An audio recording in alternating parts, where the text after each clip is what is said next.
Hey there. I know why you're here. You're looking for a story that will help you drift off into a peaceful sleep.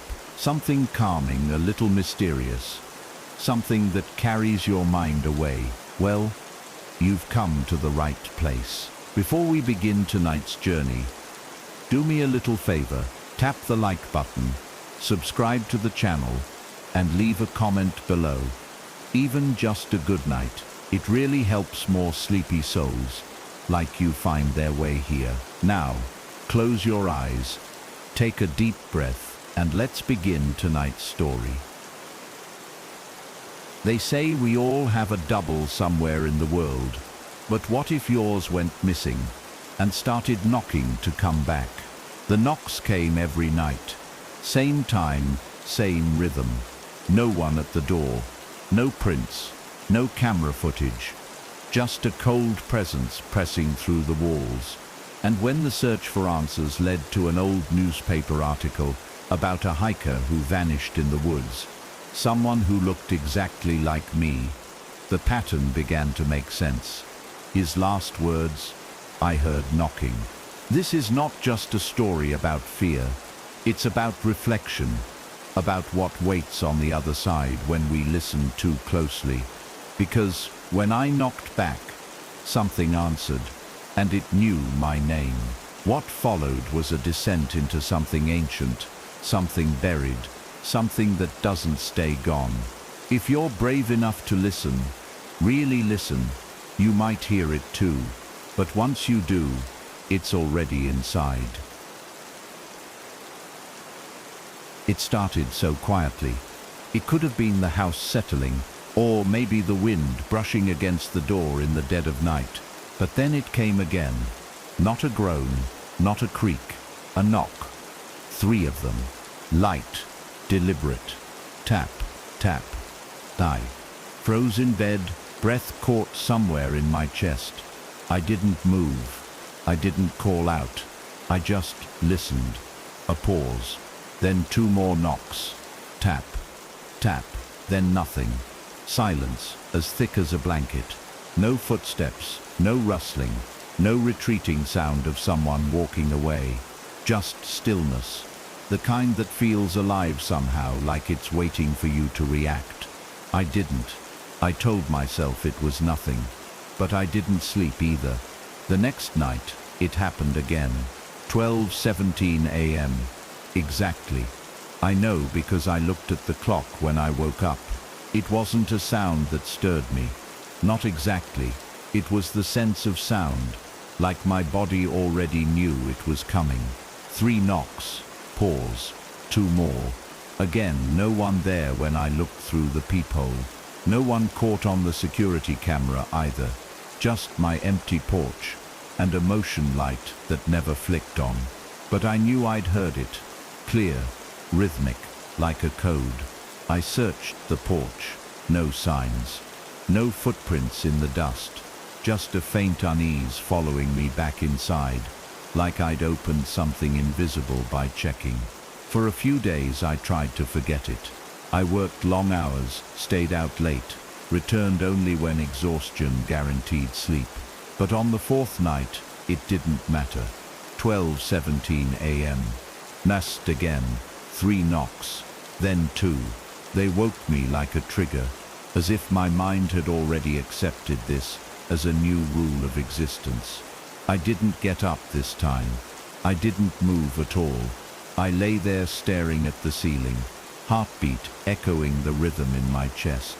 It felt colder in the room somehow, and the air had that strange charged weight that comes before a thunderstorm. But there was no storm, just silence, silence, and waiting. By the end of that week, I'd memorized the pattern like a song lyric I never asked to learn. 3 knocks, a pause, then 2, always at 12:17. I tried explaining it to a friend once, casually, like it was a weird house sound, but I could see it in their eyes. Polite interest, veiled doubt. No one believes you when you talk about things that don't leave evidence. No one ever has, but I started recording it. I set my phone to record audio every night. At first, nothing was captured. The knocks never showed up, as if they weren't real, or worse, as if they were real, but not part of the physical world we could measure. Then, on the seventh night, the recording picked something up. Not the knocks. No, not directly, but a high-pitched hiss, faint and warped, like someone trying to whisper through a cassette player soaked in water. It was unintelligible, broken. A voice, maybe, or something pretending to be one. I listened to it over and over until my head hurt, slowed it down, reversed it, filtered the frequencies. But nothing helped. The only thing that became clearer was the overwhelming sense that whatever this was, it wanted to be heard. And I was the only one listening. I stopped sleeping through the night. Even when there were no knocks, I'd wake at 12:17, always. Sometimes I'd sit up in bed for hours, listening to the silence like it was a language I was supposed to learn. The worst part wasn't the knocking anymore. It was the anticipation, the knowing, the moment before it started, when everything went still, too still. No cars on the street, no wind, no distant dog barking, nothing. That silence was worse than any sound. It wasn't the absence of noise, it was the presence of something else. On the 10th night, something changed. I didn't hear the knocking on the front door. I heard it inside the house. It was subtle at first, so soft I could have ignored it if I hadn't already been listening.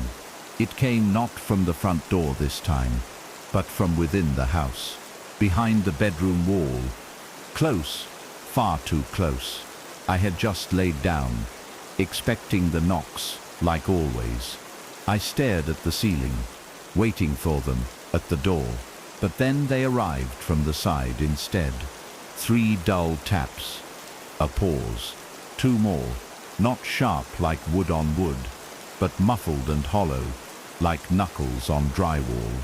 I froze, the sheets pressing cold against my skin, my breath clinging to the air. It wasn't fear that paralyzed me, it was clarity. I knew what I'd heard. There was no wind behind the wall, no plumbing, no pipes that could account for a rhythm that precise. It was the same pattern. 3, pause, 2, but now it was inside. When morning came, I didn't hesitate. Sleep was impossible. Anyway, I ripped the headboard away from the wall and started peeling back the drywall with the claw end of a hammer. I needed to see what was behind it. Dust choked the air as the panel broke open. Beneath it, there was nothing but old insulation and a narrow pocket of dead air. Cold. I don't mean slightly drafty. I mean unnatural. Like standing in front of a freezer, except the air didn't come from anywhere. It sat there stale and still, as though it had been trapped for years. But the worst part, the part I still can't explain, was what I found etched into the wooden support beam behind the insulation. Tiny marks, carved crudely and close together. 13 of them, vertical lines with 3 slashes crossing each one, over and over again, like someone had been counting or warning. I tried to be logical. Rodents maybe, old tenants, but the marks weren't chewed or accidental. They were purposeful, deliberate. There was something frantic in them, something ritualistic. They weren't hidden, they were left. I took pictures, sealed the wall back up, and spent the rest of the day walking the house like a stranger. I checked the attic, the basement, under the floorboards, every space that could carry sound. Nothing. Every room was ordinary, visibly, anyway. But in every room, especially once the sun dipped, I felt like I was being watched. Not followed. Watched. The kind of presence you don't see out of the corner of your eye. You feel it, standing just behind you, close enough to touch but never daring to. That evening, I called the landlord, tried to ask casually, "Ever hear anything strange in this house? Knocking, maybe?"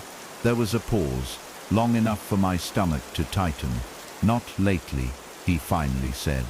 That phrasing stuck with me. Not lately. Not no. Not you're imagining things. Just that vague sentence that sounded too rehearsed. I pushed further. "How many people lived here before me?"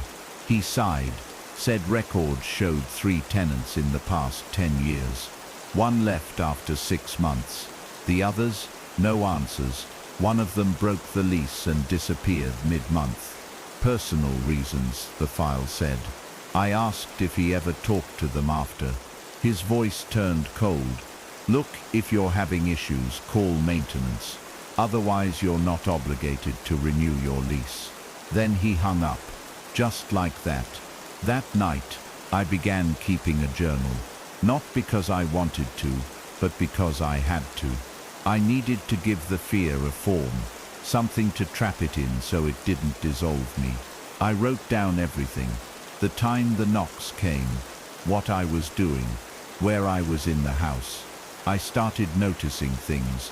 The knocks always came when the house was completely still. No fridge hum, no distant traffic. Even the air seemed to pause. Electronics began acting strangely. My laptop crashed once at 12:17 exactly. My phone refused to record audio after a certain point. One night, my speakers hissed without being plugged in. I turned them off. They kept hissing. Then came the whispers. I never caught full words, just syllables at the edge of comprehension. But they came with the same rhythm, like the knocks had learned to speak. The worst was the mirror. I had passed it 100 times before without a second thought. But this night, as I walked the hall to the kitchen, something stopped me. A pressure in the air.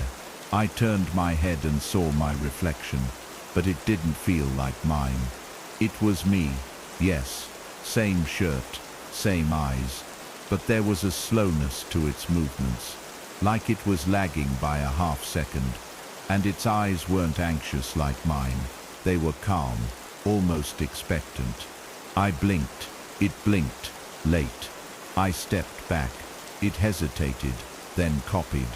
But the most chilling thing, when I turned my head to look down the hallway behind me, my reflection didn't. It kept staring, watching me, smiling faintly, as if it had finally seen something it liked. I backed away. Never took my eyes off it.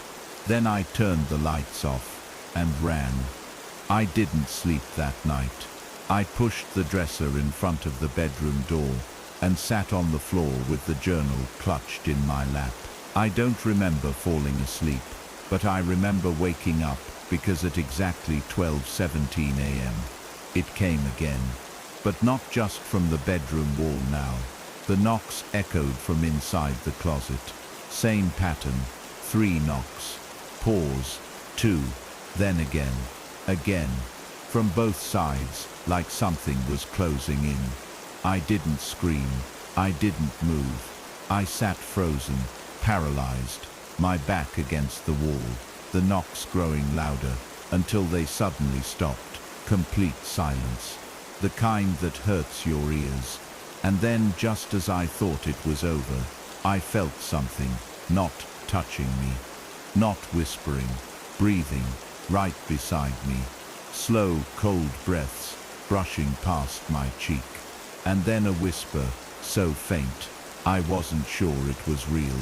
"You heard me." The morning after the whisper, I didn't leave my room for hours. I sat there on the floor, knees pulled to my chest, waiting for light to feel safe again. But safety never really came. Sunlight didn't change anything. It just made the shadows hide better. I kept hearing that final word on repeat. "You heard me." It wasn't the voice itself that terrified me. It was the certainty in it, like something had waited a very long time to be acknowledged. And now that it had been, it wouldn't stop. I stopped recording things. My phone glitched too often, and the audio was corrupt, no matter what settings I used.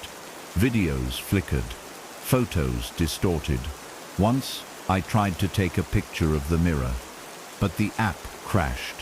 When I rebooted the phone, I found an image in my gallery I hadn't taken, a blurry silhouette standing right behind me. I tried to stay out of the house during the day. I worked in cafes, wandered bookstores, sat in my car, and listened to the world move on without me. But no matter how long I stayed out, I always came back. Like the house had its own gravity, a pull that grew heavier by the hour, and the knocks didn't care where I was. They followed. I'd hear them faintly in the distance, while standing in line for coffee. I'd feel them through the steering wheel, soft and pulsing, as if they were echoing up through the tires from the pavement itself. At first, I thought I was going mad, but madness doesn't leave bruises. One morning, I woke with 5 small round marks on my shoulder, like fingertip-sized imprints, perfectly spaced, like something had been holding me, steady. That was the week I started digging for answers. Not from friends or anyone in my life. They wouldn't understand. They'd worry. They'd tell me to get help. So instead, I turned to forgotten corners of the internet. Deep forums, old message boards filled with half-deleted threads and broken links. That's where I found it. A thread titled "Knocks in Patterns. Does anyone else hear them?"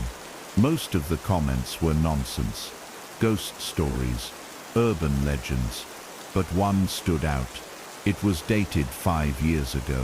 A user posted, "My brother was hiking Devil's Ridge and kept hearing knocking every night. He said it followed him into the woods. His last message said, 'It's closer now. It knows I can hear it.' We never saw him again." I stared at that post until my screen dimmed. Then I read it again. Devil's Ridge. I didn't know why that name felt familiar until I searched it. An article from 2014 popped up near the top of the results. Hiker disappears near Devil's Ridge. Last known words referenced knocking. I clicked the link, and the world dropped out from under me. The image in the article was old and grainy. A man standing near a tree line with a backpack and a wide, weary grin. But it wasn't just a man. It was me, or someone who looked exactly like me. Same jawline, same build, same scar above the left brow. The resemblance wasn't close. It was identical. I felt a kind of internal vertigo, like the universe had just shifted sideways and no one else noticed. The man's name wasn't listed. No family quoted. Just a mention that he left for a solo hike, texted a friend about hearing knocking, and then vanished. I don't remember closing the browser tab. I don't remember walking away from the computer. But I remember standing in front of the mirror, a few minutes later, just staring at my own face. Not because I was admiring it, but because I didn't trust it anymore. The more I studied my reflection, the more alien it felt. Familiar but hollow, like I was trying on someone else's skin. I leaned forward until my forehead nearly touched the glass. And then, without moving a muscle, I saw it blink. Just once. A single slow blink. Before I did, I jumped back so fast, I knocked over a lamp. It shattered, but I didn't flinch. I didn't take my eyes off the mirror. My reflection was normal again, matching me exactly. But I knew. It had slipped for just a second, and now it was pretending again, waiting for the next time. I couldn't sleep that night. I sat in the living room with all the lights on, surrounded by books, laptop open, phone recording. I kept repeating the hiker's last words under my breath. "It knows I can hear it." My mind reeled. What if the knocking was never about fear? Or worse, what if it was a test, a kind of sonar call, meant to find those who could hear it? And once you answered, you were marked, tagged, not haunted, mirrored. That was the word that stuck with me, mirrored, because something had begun taking my shape, my habits, my presence, and I didn't know how long it had been doing it. What if this thing, whatever it was, had been practicing, learning how to become me from the inside out? At 12:17 a.m., the knocks came again, but this time they didn't stop at 3 and 2. They kept going, repeating. The sound didn't even bother coming from one location anymore. It echoed through the entire house, from the kitchen tiles, from beneath the couch, from inside the ceiling. Each knock was louder than the last. The walls didn't just carry sound, they flexed with it. The light bulbs flickered in rhythmic sync. And then I heard it, the whisper again. But this time, it wasn't breathy or broken. It was clear, calm. My voice. It said, "You're almost ready." That was the moment I realized I hadn't been the one being haunted. I was the one being replaced. After that night, something in me changed. The knocking didn't scare me anymore. Not in the same way. What frightened me was the quiet that came after, the stillness that felt like something holding its breath. I stopped waiting for the knocks. I started anticipating the silence, because it meant he, or it was closer. The thing that looked like me. The thing behind the mirror.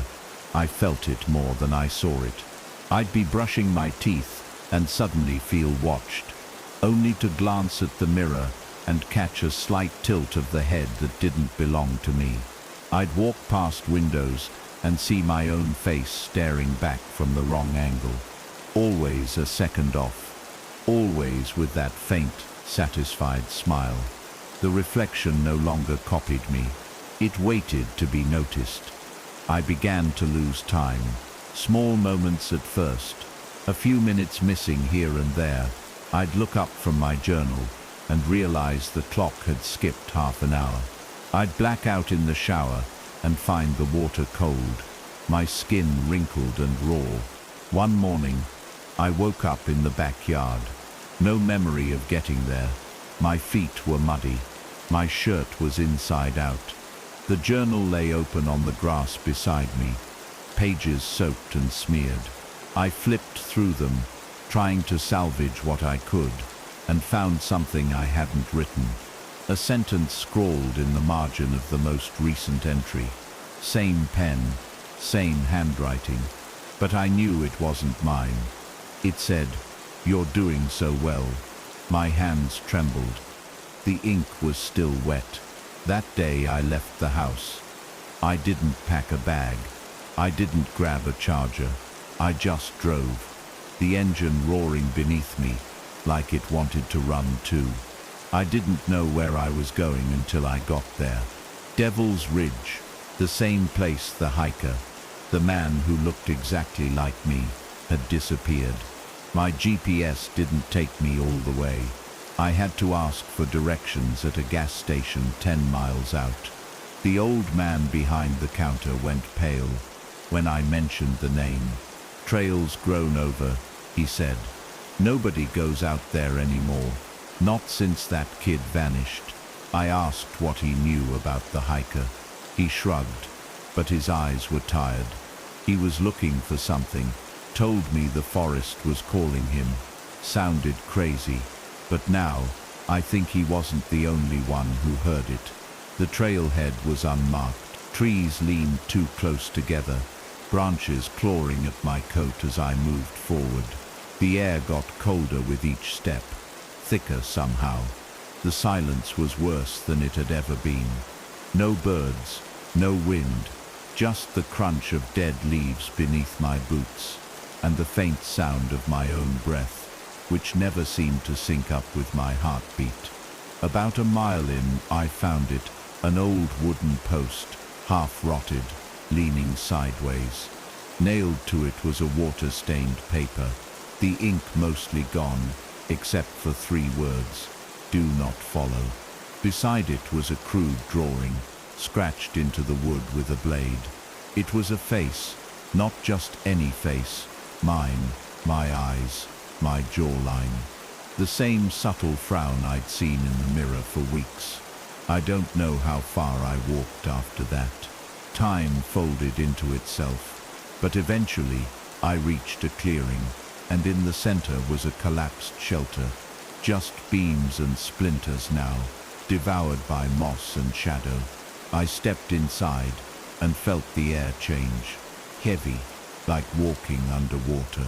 Something told me to turn around, to leave, but instead I kneeled down. Beneath the rubble, buried just beneath the leaves, was a rusted tin box. I pried it open.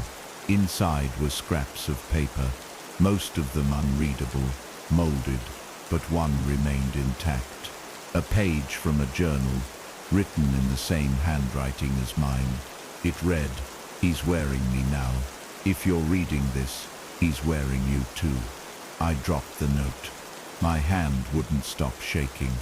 I could feel something behind me, watching, not touching, waiting. I turned, and there it was, me, standing at the edge of the clearing. Same jacket, same mud-streaked jeans, same tired eyes.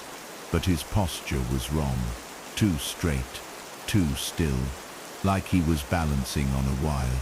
He didn't speak, he didn't blink, he just raised his hand and knocked on the air. 3 times, pause, 2, my knees buckled. The world spun. I don't know how I made it back to the car. I don't remember the drive home. But when I looked in the mirror that night, the reflection blinked first again. And this time, I smiled. Without meaning to, I reached out and touched the glass. My skin was cold. That was 2 weeks ago. The knocking hasn't stopped. It follows me everywhere now. I hear it in dreams. I feel it when I close my eyes. Sometimes I catch glimpses of myself in places I haven't been. Security cams, glass windows, even strangers' selfies online. Always in the background. Always just far enough away to question. But deep down I know he's not trying to take my life. He's replacing my presence, piece by piece. And the worst part, sometimes I feel him when I speak, like an echo just behind my voice, mimicking me, encouraging me. And I don't know how much longer I can resist before I become what he already is. The knocking stopped, just like that. After weeks of repetition, of calculated rhythm and ritual dread, it ended abruptly. No goodbye, no final warning, no sense of relief. It was like a scream that cuts off mid-note. And somehow, the silence that followed was worse. It wasn't peace. It was a void. I didn't sleep. Not because I feared the knocking anymore, but because now I feared why it had stopped. It had become part of my world, part of my heartbeat. Without it, everything felt hollow. The stillness wasn't safety. It was strategy, like a predator ducking out of sight. Not gone, just repositioning.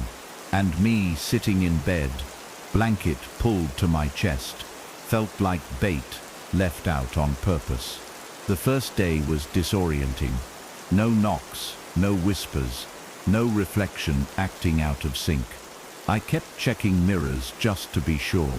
Each time, it mimicked me perfectly. Each blink, each breath, in flawless unison. But I didn't trust it. I found myself nodding at the mirror suddenly, sharply, just to catch it off guard. But it never flinched. It had learned better. Or maybe it was just letting me believe I'd caught up to it. That evening, I wrote in the journal again, something I hadn't done since the night in the woods.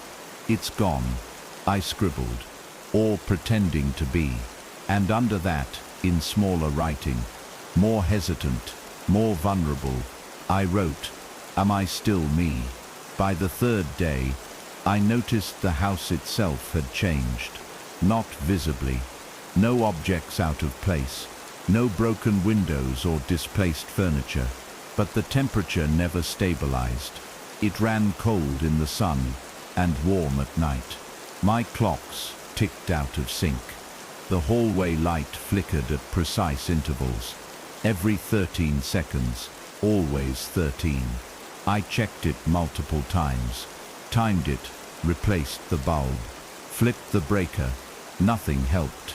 It pulsed like a heartbeat that didn't belong to the house. And then came the smell, subtle at first, like damp earth, like moss-covered wood, soaked in winter, but sharper. I couldn't locate its source, no matter how many closets or vents I opened. It clung to the corners of rooms and vanished when I tried to follow it. It reminded me of that clearing in the woods. The air there had the same weight, the same message. On the fifth day, I saw him again. Not in the mirror, not in a reflection. Outside, I was looking through the kitchen window, just watching the tree line sway in the distance, when something stepped out from the woods across the road. It was too far to make out details, but I knew it was him. Not just because of the posture, the silhouette, the way he stood, but because he looked up, as if he knew I was watching. I ducked, waited, counted to 30, then peeked again. He was gone. No footprints in the snow, no branches disturbed, just a void in the place where he'd stood, like the forest had swallowed him again.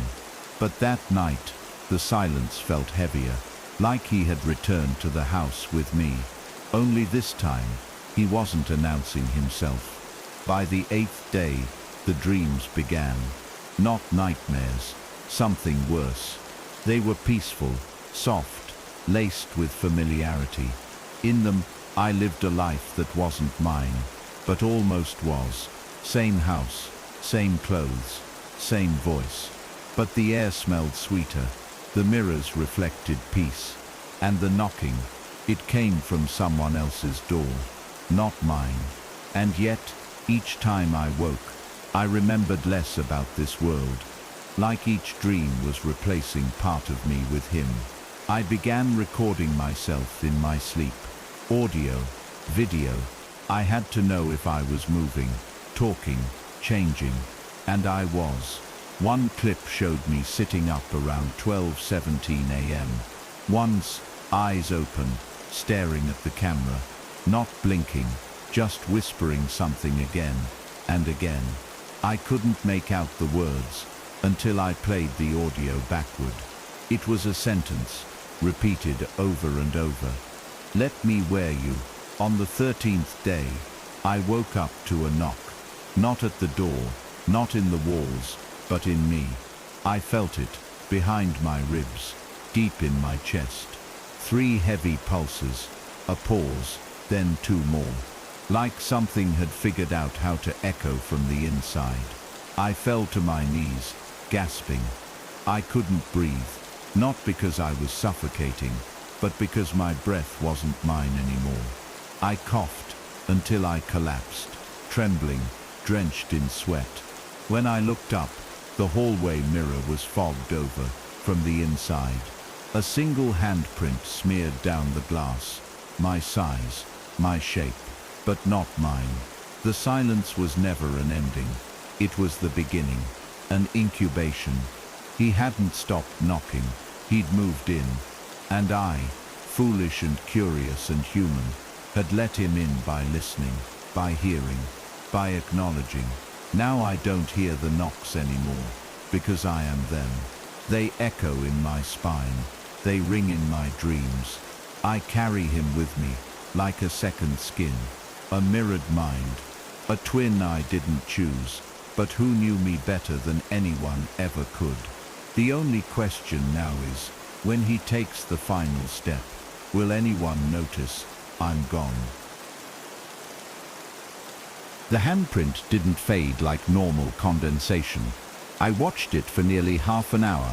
It clung to the glass like a brand, curved fingers, perfect spacing, faint ridges of skin impressions. But the most chilling detail wasn't how lifelike it looked. It was that the fingers faced inward, like someone had pressed their palm against the inside of the mirror, not the outer surface. I tried wiping it away, but the glass stayed cold and smeared, and when I stepped back, a faint second print joined the first, higher, slightly offset, like someone taller had leaned in from behind. That night, I covered every reflective surface in the house. Bathroom mirror, TV screen, even my phone. It didn't matter. When I turned out the lights, the faint knock returned, no longer on wood or glass, but from the inside of my skull. I started staying awake through the night.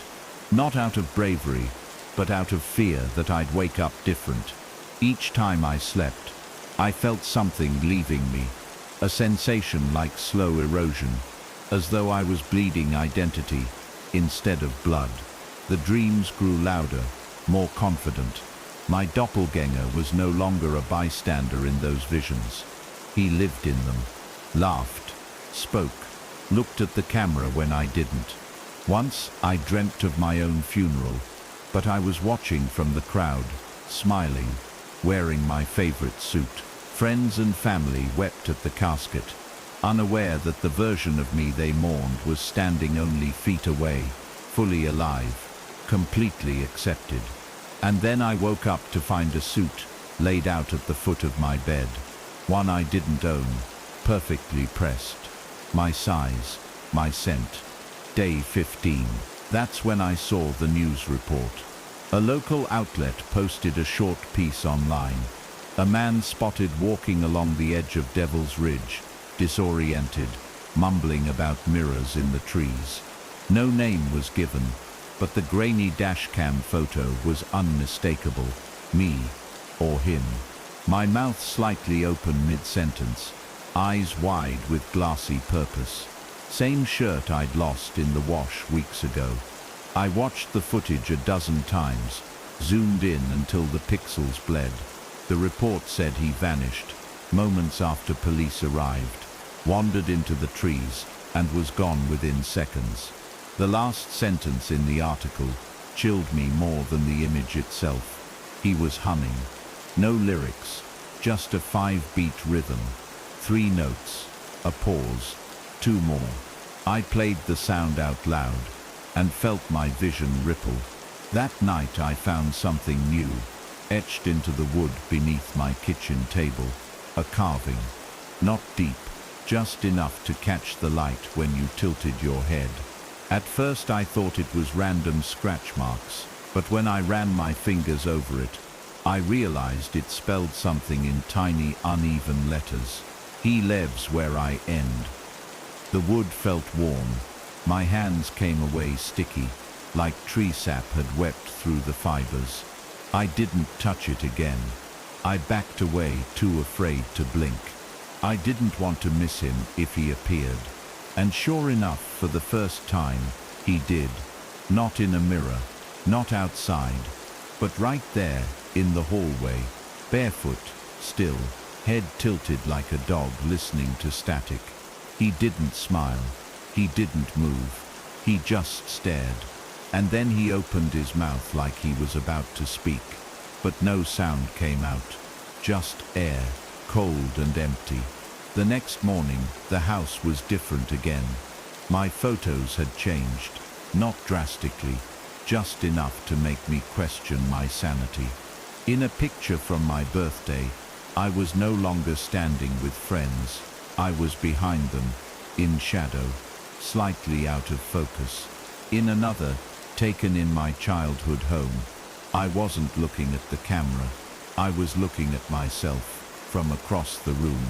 Every image had been altered to include 2 of me, sometimes barely visible, sometimes unmistakably clear. I took them all down, burned them, but the smell of the fire wasn't paper or ink. It was moss, damp earth, that same scent from Devil's Ridge. And as the last photo curled into black, I heard a faint knock from beneath the floorboards. Then, laughter, my laughter, not just mimicked, identical. I stopped answering calls. I stopped writing in the journal. It wasn't safe anymore. I knew that now, every word I left behind became something he could use. A map, a script. I could feel him learning how to be me, like a puppet master watching from beneath the skin. I looked into my eyes in the mirror and saw someone else rehearsing, someone waiting. And when I finally spoke aloud, asked, "What do you want from me?" my own voice answered in perfect unison, "I want to finish the life you abandoned." I didn't say those words, but I felt them come from inside my chest. And when I looked down, my hands had moved on their own. They were writing again. The words on the page were simple, terrifying. "You heard me, you let me in. Let me stay." It was on the 17th day that I realized I no longer recognized my own voice. I was brushing my teeth, humming to drown out the quiet, when something in the pitch faltered. The hum cracked, just slightly, and the vibration in my throat didn't feel natural. It resonated wrong, like it was echoing from somewhere deeper than it should. I stopped and stared at myself in the bathroom mirror. I whispered my name, then again, louder. It didn't sound right, not wrong, exactly, but altered, like someone who'd spent years learning my accent and only just now began speaking for themselves. I recorded it on my phone, played it back immediately, and dropped the device. The recording was of me, but the pause between the syllables was just slightly too long. A hesitation, like the voice wasn't reading a name, it was trying it on. That evening, I found the first note from him. It was folded into my coat pocket, even though I hadn't worn that coat in days. The paper was yellowed and soft, like it had been folded and unfolded 100 times. The handwriting was mine. Not similar, identical, every curve and flick, but I never wrote it. It said, "The more you try to hold on, the more I become, the less you remember, the clearer I feel. Let go, and I'll show you what you were meant to be." I stared at it until my eyes blurred. I burned it in the sink, but later that night, I found the same note tucked under my pillow. The handwriting was messier this time, rushed, desperate, and the message had changed. It now read, "You're already forgetting, aren't you?" By the 20th day, I was no longer sure when I was awake. Dreams bled into daylight. I'd find myself standing in rooms I didn't remember walking into. The clocks in the house stopped ticking entirely. Every single one. My computer refused to boot. The radio played nothing but static, and every now and then, in the gaps between the white noise, I'd hear a voice calling my name, softly, gently, the way a parent calls a child back home after they've wandered too far.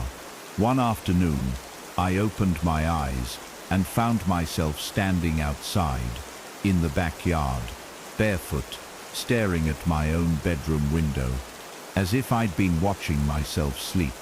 When I looked down, the grass was flattened in the shape of footprints, not one set, two, side by side. I started leaving traps for myself, tiny markers of memory, a scratch on the wall, a book turned upside down, a coin balanced on a doorknob, just something to prove when I'd lost time. And each morning, something had changed, but not the kind of change I'd expected. The book would be turned right side up, the coin would be gone, and in its place, I'd find something else. My journal moved to a new room. A spoon in the bathtub. My shoelaces tied in a perfect double knot when I never tie them that way. It wasn't chaos. It was order. Too neat, too deliberate. As if whoever was moving around inside my life wasn't trying to hide. They were organizing, preparing, taking over. The most terrifying moment came on the 22nd day. I answered a call I didn't remember receiving. My phone didn't ring. It was just already on the line, already connected. There was no sound on the other end for a long time, just breathing. Then finally, a voice. My voice. "Don't hang up," it said. "You're not ready yet." I tried to speak, but the phone vibrated, hard, violently, and a high-pitched tone screamed through the speaker. I threw it across the room. When I picked it back up, the call log was empty. No number, no duration. But my voicemail had a new recording. It was me again, or him, saying, "You'll thank me later." I fixed everything you couldn't. My hands wouldn't stop shaking. I locked every door, every window. But when I turned around, the front door was wide open. I wanted to leave, run, disappear. But that was when I realized I already had. My face wasn't showing up in new photos. I tried to take selfies, but the camera refused to focus. The background was clear. My shirt was visible, but my face was always blurred, sometimes gone entirely. In one photo, I counted 2 shadows on the ground behind me. Even though I was standing alone, I called my sister, just to hear a familiar voice. But she didn't recognize my number. She called me sir, and asked how I'd gotten her contact. I tried to laugh it off, asked about our mother. Silence. "Then I think you have the wrong number." She hung up, and when I called back, the number was disconnected. Now when I speak aloud, the voice in my head answers back.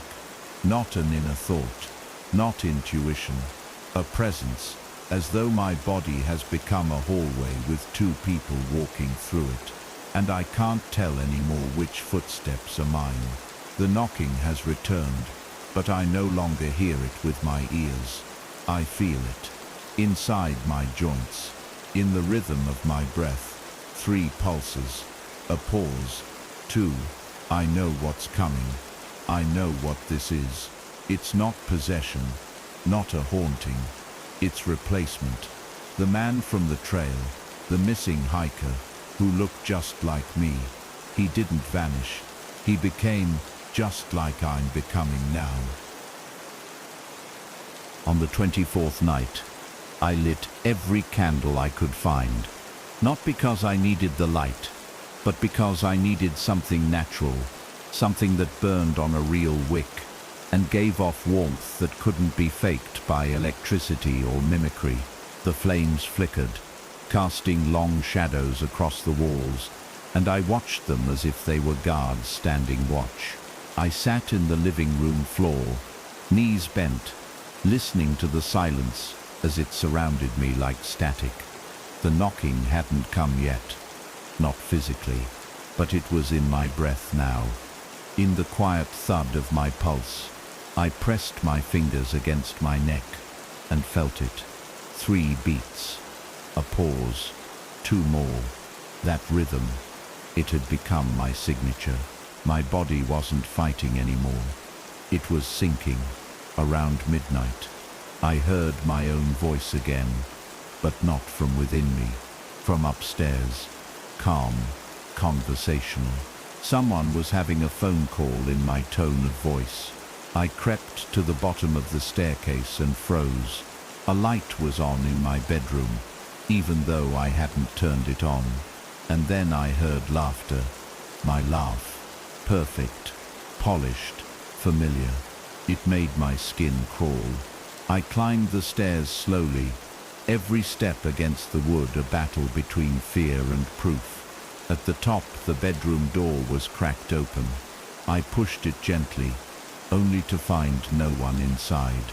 No phone, no movement, just the ceiling fan spinning lazily, and my reflection in the mirror across the room smiling. But I wasn't smiling. The reflection tilted its head. I didn't. It stepped forward. I didn't. It reached up, hand pressing against the glass, and mouthed something slowly. "Come back." I stumbled backward, my heart hammering, and the mirror didn't follow. It stayed there, eyes locked on mine, mouth slightly parted, like it was tasting the moment. I grabbed a blanket and threw it over the mirror. I taped the edges down with duct tape, pushed a dresser in front of it, but somehow I still felt it. Watching, waiting. That night, I didn't sleep in my room. I curled up in the hallway, beneath the attic hatch, listening to the old wood breathe. At 12:17, I felt a knock vibrate down from the ceiling above me. 3 dull thuds. A pause. 2. My reflection wasn't stuck behind glass anymore. It was moving through the house. By day 25, I was forgetting things at an alarming rate. Birthdays, street names, the passwords I'd used for years. I looked at my own handwriting in the journal and couldn't recall writing entire pages. My thoughts no longer felt private. They echoed, they overlapped. I'd be halfway through a sentence in my mind when another one would override it, and I'd forget how the first one started. Sometimes I'd feel my lips moving silently, whispering things I didn't know, and every now and then I'd find sticky notes around the house, written in my handwriting, placed in strange locations, one behind the toilet tank, another on the inside of the microwave door. They all said the same thing. You're nearly free, but free from what? The deeper I thought about it, the more I understood. This wasn't just about being haunted. It was about being overwritten. My memories weren't vanishing. They were being replaced. I could feel new ones forming. Memories I never lived. A birthday party in a backyard I didn't recognize. A scar on my arm I couldn't explain but remembered getting. A woman's voice calling me from another room. Not anyone I knew, but the name she used made me turn instinctively. Daniel. That's not my name, but I looked up anyway. I was losing grip on the border between what was mine and what was his. We weren't two separate people anymore. We were blurring. That evening, I found something beneath the floorboard in the bedroom, under the spot where the knocks had once come from. I was tearing up the wood, looking for anything real, anything that could prove this was a haunting, not a possession. What I found was a torn, yellowed photograph. It was me, or close enough to pass. Younger, scruffier, standing next to a forest sign, marked Devil's Ridge. On the back, written in faint pencil, he heard me too. The handwriting didn't match mine, and yet it felt familiar. It felt like muscle memory. As I turned the photo over again, I noticed a shadow in the trees behind the figure, just a shape, vague, watching, mirroring. Stand just under the surface of my own heartbeat. I heard it again. 3. Pause. 2. It was no longer a knock. It was a countdown. And then it happened. On the 26th night, I stood in front of the covered mirror and heard the voice behind it whisper, "It's time." I peeled back the blanket slowly, and there he was, me. But this time, he wasn't smiling. He looked tired, hollow, like the part of me that had been resisting was all used up. He pressed a hand to the glass. I did too, not to mimic, to understand. Our palms aligned perfectly, No delay, no hesitation. He mouthed one last thing, and I understood it even without sound. Let go, and in that moment, I felt it, release, a sensation like stepping backward out of my own body. The air thickened, my reflection stepped forward, and I didn't stop him. The first thing I noticed was the wallpaper. It was floral, beige and green, not the kind of design I'd ever choose. It lined the hallway where I opened my eyes, smooth, clean, no signs of wear. I was lying on a wooden floor, stiff and polished, in clothes that didn't belong to me. The fabric itched against my skin like it had never been worn before. For a moment I didn't move. I just stared at the ceiling, heart thudding. No knocking in that rhythm I'd grown to dread. 3 beats, a pause, 2. It didn't come from outside anymore. It came from inside my body, my bones, and even though I tried to tell myself this was a dream, something in my blood whispered, this is real. When I finally stood up, I felt steady, but foreign. The hallway didn't belong to my house. The door frames were taller.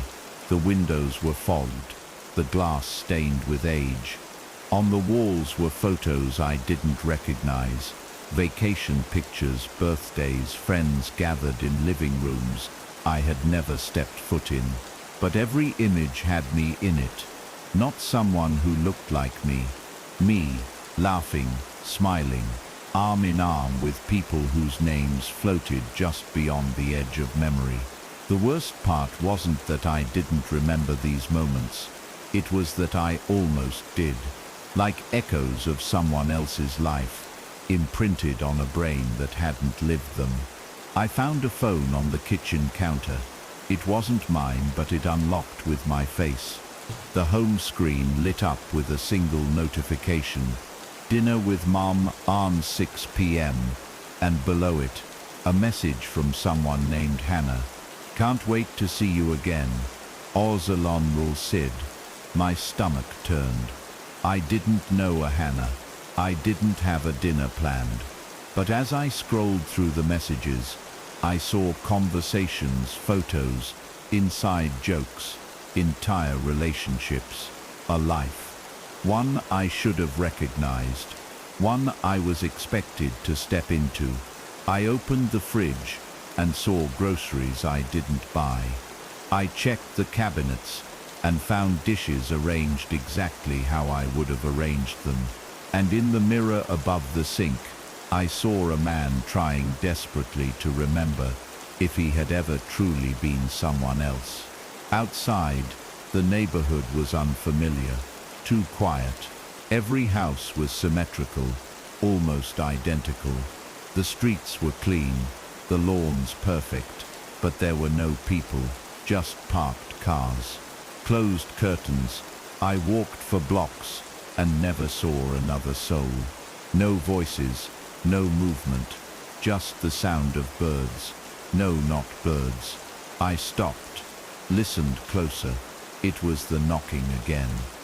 Faint, rhythmic, coming from somewhere behind the houses, like it was pulsing beneath the soil. I followed the sound, drawn like I had been on Devil's Ridge, until I reached the edge of the neighborhood, where the houses ended and a thick wall of trees began. I stared into the woods. The sound stopped, but something behind me whispered, "Go back, you belong here now." Back at the house, I tried the laptop on the desk. It powered on instantly. No password, no delay. The desktop background was a photo of me and Hannah on a beach, holding hands, waves crashing in the distance. I couldn't look at it. I opened the browser instead, heart racing. I searched my name, found social profiles I didn't remember making, posts with timestamps from the last 2 years, comments from people I didn't know, birthdays, promotions, memories that weren't mine, but somehow felt like they had been. And then I found the news article, The original one, the one about the missing hiker. Except this time, there was a name. My name, and the photo wasn't blurry anymore. It was clear, smiling, standing in front of Devil's Ridge. The caption read, "Presumed dead." I slammed the laptop shut, pushed it off the desk. It hit the floor with a clatter and didn't break. Just stared back at me, screen flashing. I looked at my hands, my reflection, my voice, all of it still mine. But I wasn't in my life anymore. I was in his, the one he prepared, the one he'd whispered about from the mirror, from beneath the floorboards, from within my dreams. I was living the life that had belonged to the man before me, the man who vanished, the man who heard knocking, the man who was me. The knock hadn't taken me away.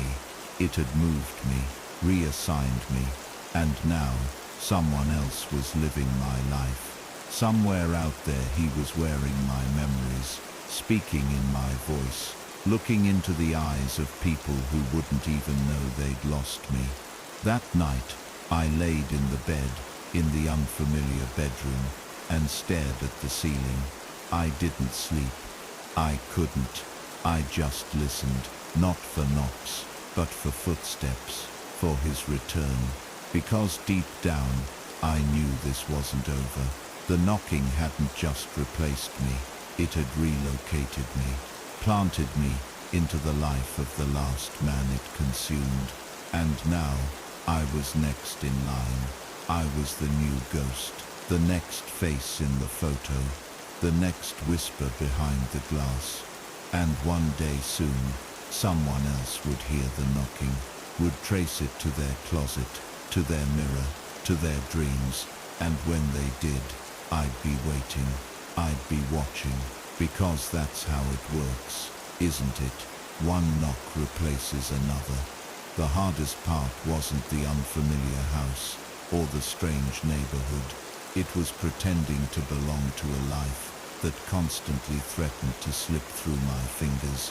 When I opened drawers, I found receipts from restaurants I didn't remember eating, at handwritten thank you notes from co-workers I couldn't name. One even said, "You were right about the woods. Stay safe out there." The handwriting was neat, looped, feminine. There was no signature, just that line. And when I held the paper closer, I caught a faint scent, pine, and something fouler beneath it, a metallic tang. It reminded me of the moment before a nosebleed, of iron in the air. I dropped it and backed away slowly, heart beginning to hammer again.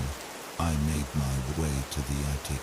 I don't know why, only that something about the house seemed to tilt in that direction, like gravity itself was nudging me. The door creaked open, with the kind of resistance that felt lived in, like it had been used recently. Dust floated like spores in the beam of a flickering light bulb. In the corner was a stack of boxes labeled with names I didn't recognize, but the top one was marked with my own name, in black ink, jagged handwriting. Inside were cassette tapes, dozens of them, all labeled with dates, some recent, some decades old. One stood out. Its label read simply, "The Knocker." I stared at it for a long time, before putting it in the tape player beside the box. I pressed play. At first, there was only static, then breathing, then a voice, my voice, whispering in the same rhythm I knew too well. 3 syllables, a pause, 2 more. It found me. Click. Too late now. Click. Let it in. The audio cut off. Nothing else. Just the sound of the tape spinning at the end. I sat there trembling, eyes wide, breath shallow, my own voice, warning me from inside a life I never lived. I reached for another tape, one dated 3 years earlier.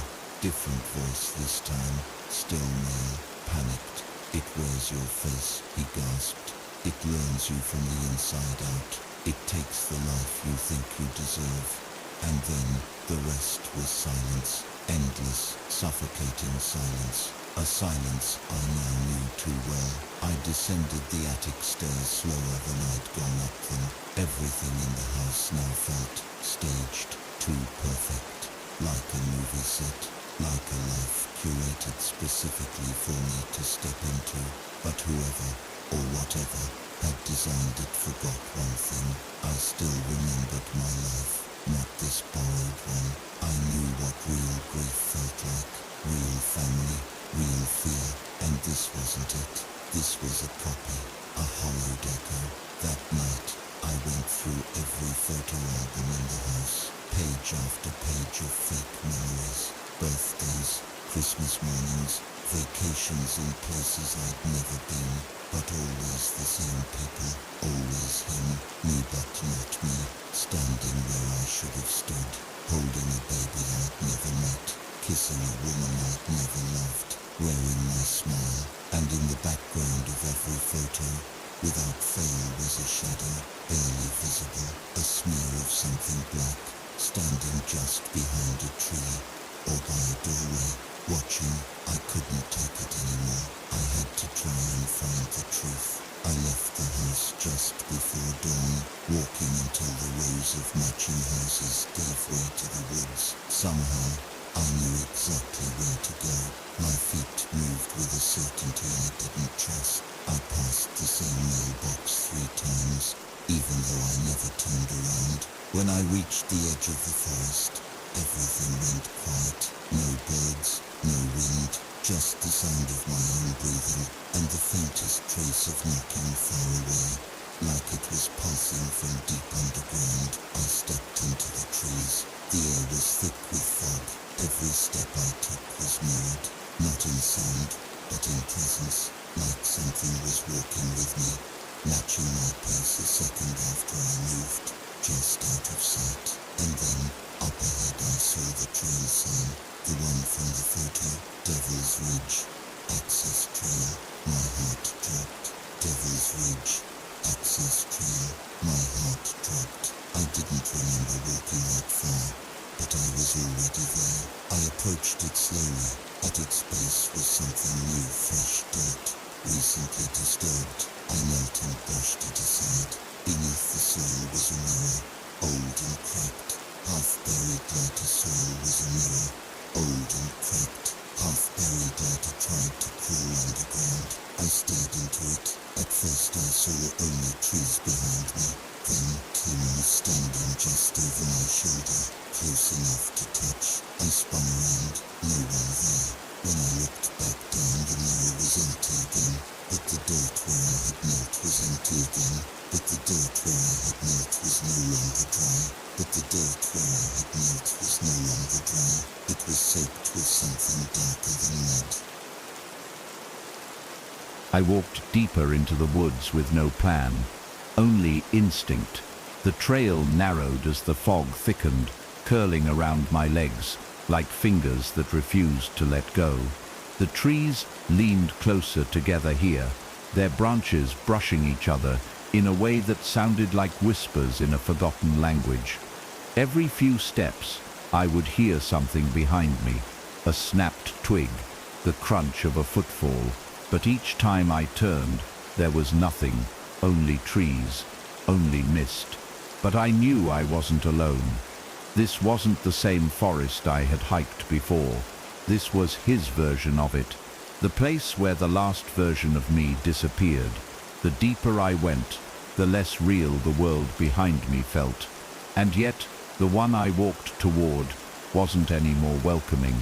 It felt rehearsed, set like a trap waiting for me to believe I belonged in it. Somewhere to my left, I began to hear it again. Not footsteps this time, a voice, low and distant, calling a name I didn't recognize, but that still made my head snap around. Eli, over and over.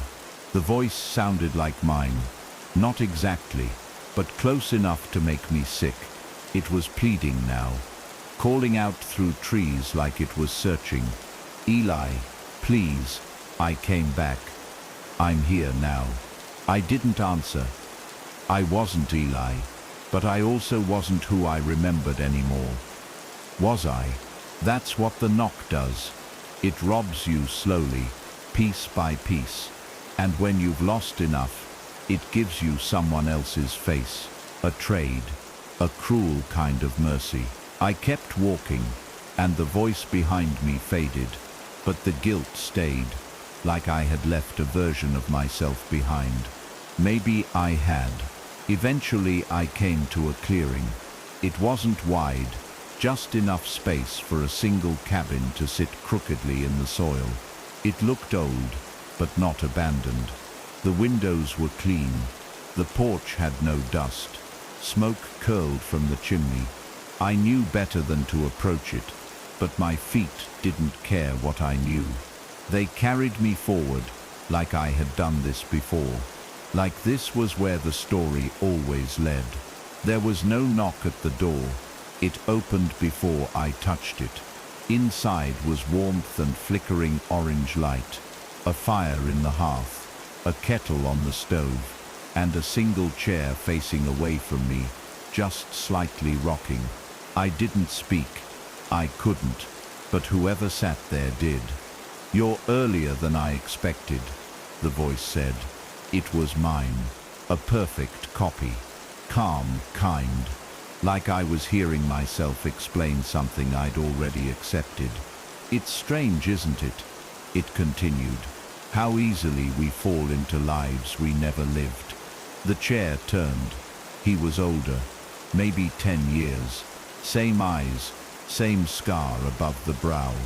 He smiled. "But you've felt it, too, haven't you? The shift, the forgetting."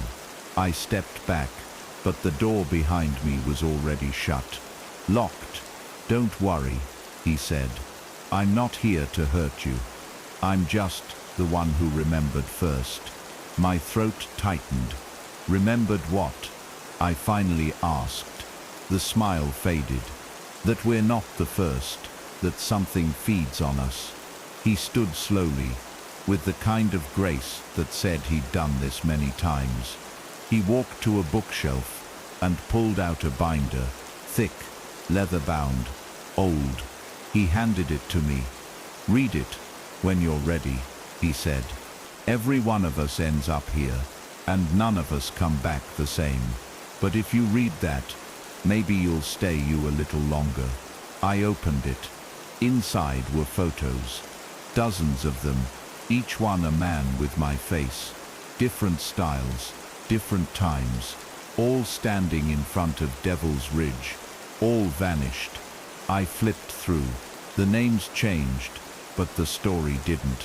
Each one described the knocking, the dreams, the mirror.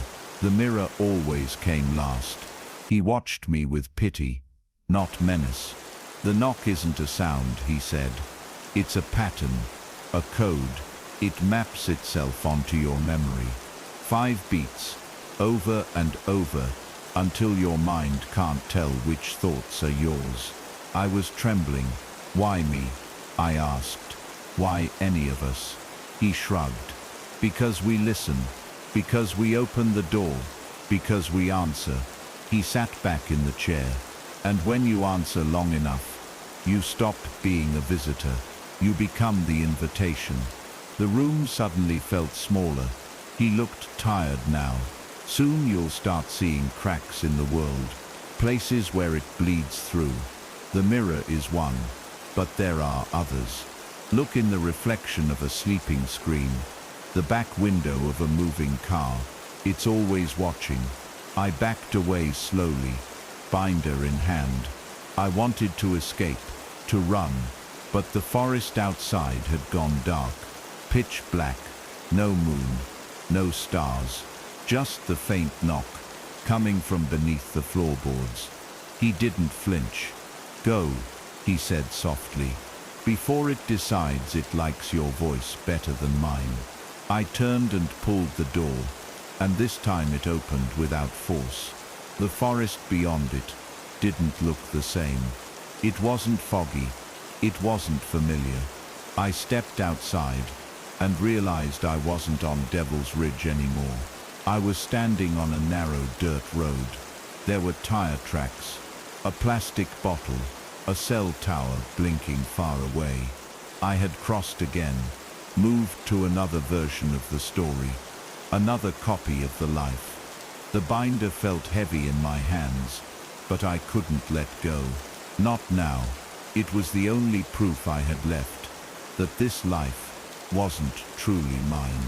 I backed away slowly, binder in hand.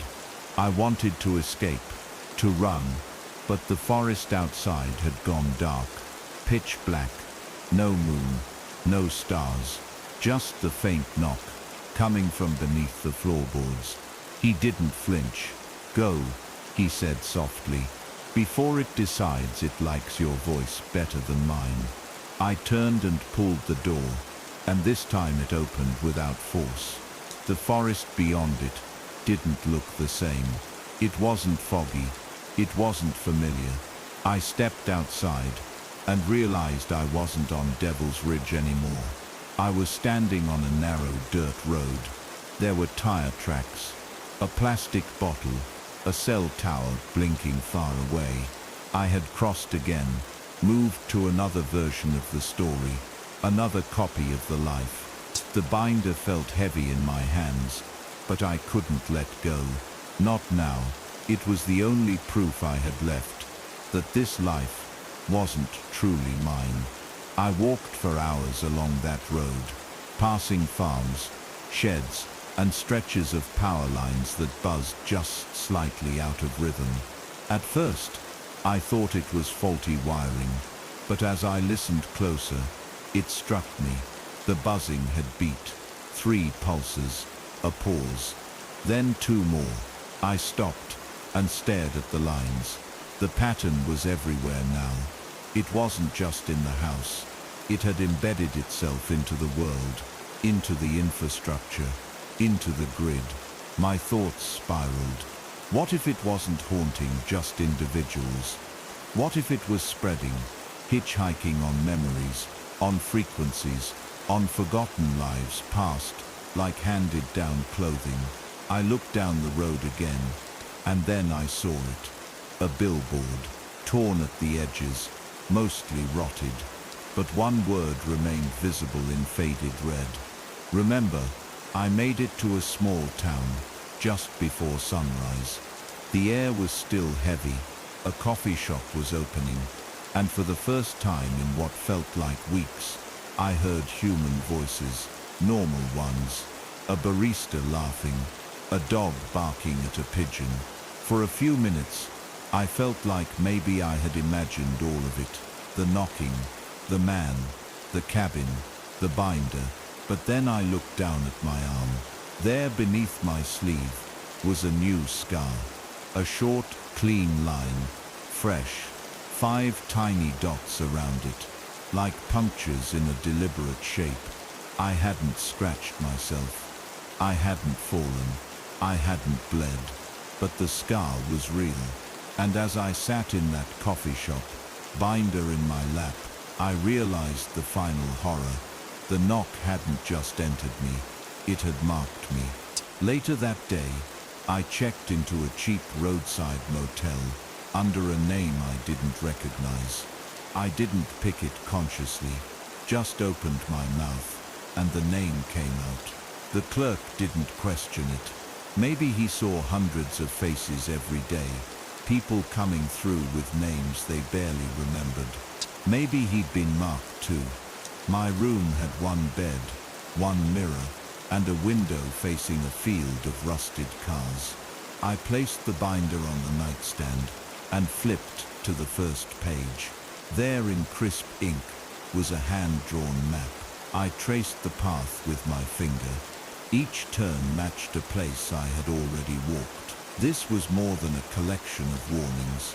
It was a record, a guide, maybe even a key.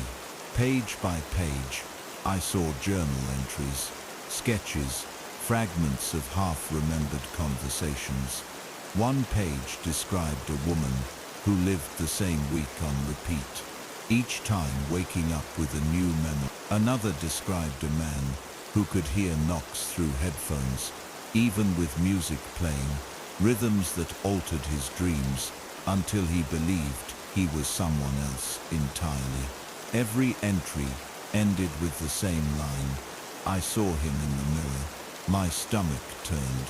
I stood and covered the mirror with a towel. I didn't need to look to know that he'd be there, watching, waiting, not just mimicking anymore. Preparing. That night, just past 3 a.m., I woke to a sound inside the room. Not knocking, not whispering, a scraping, slow, deliberate. I sat up, heart pounding, and looked to the window. Condensation had gathered on the inside, and across the glass, written in one long, unbroken motion, were 5 streaks. 3, a space, 2 more. As I watched, the final streak continued downward, dragging through the fog like a finger. A message carved in silence. I stepped back, holding my breath. And then, on the nightstand, the binder opened itself. A single page fluttered up and lay flat. On it, written in trembling ink, were the words, "Don't run, you're already inside." I didn't sleep after that. I couldn't.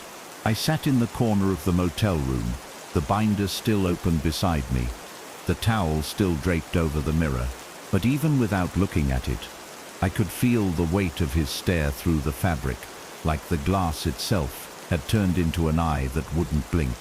My fingers kept drifting back to the scar on my arm. The skin around it had gone numb, as if something had disconnected that part of me from the rest. I pressed into it. Nothing.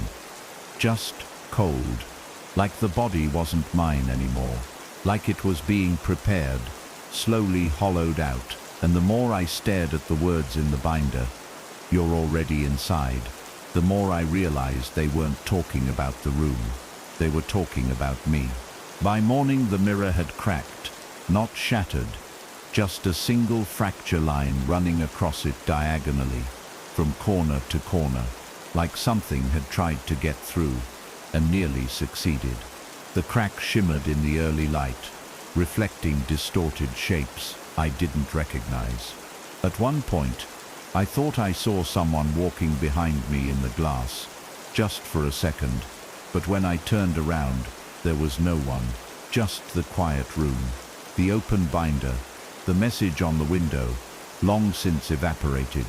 I should have left then, should have run, but instead, I turned the page. There, on the next sheet, was a hand-drawn sketch of the motel I was in. Same curtains, same wallpaper, same broken lock on the door. Beneath the drawing were 6 words. "You sleep here, he wakes there."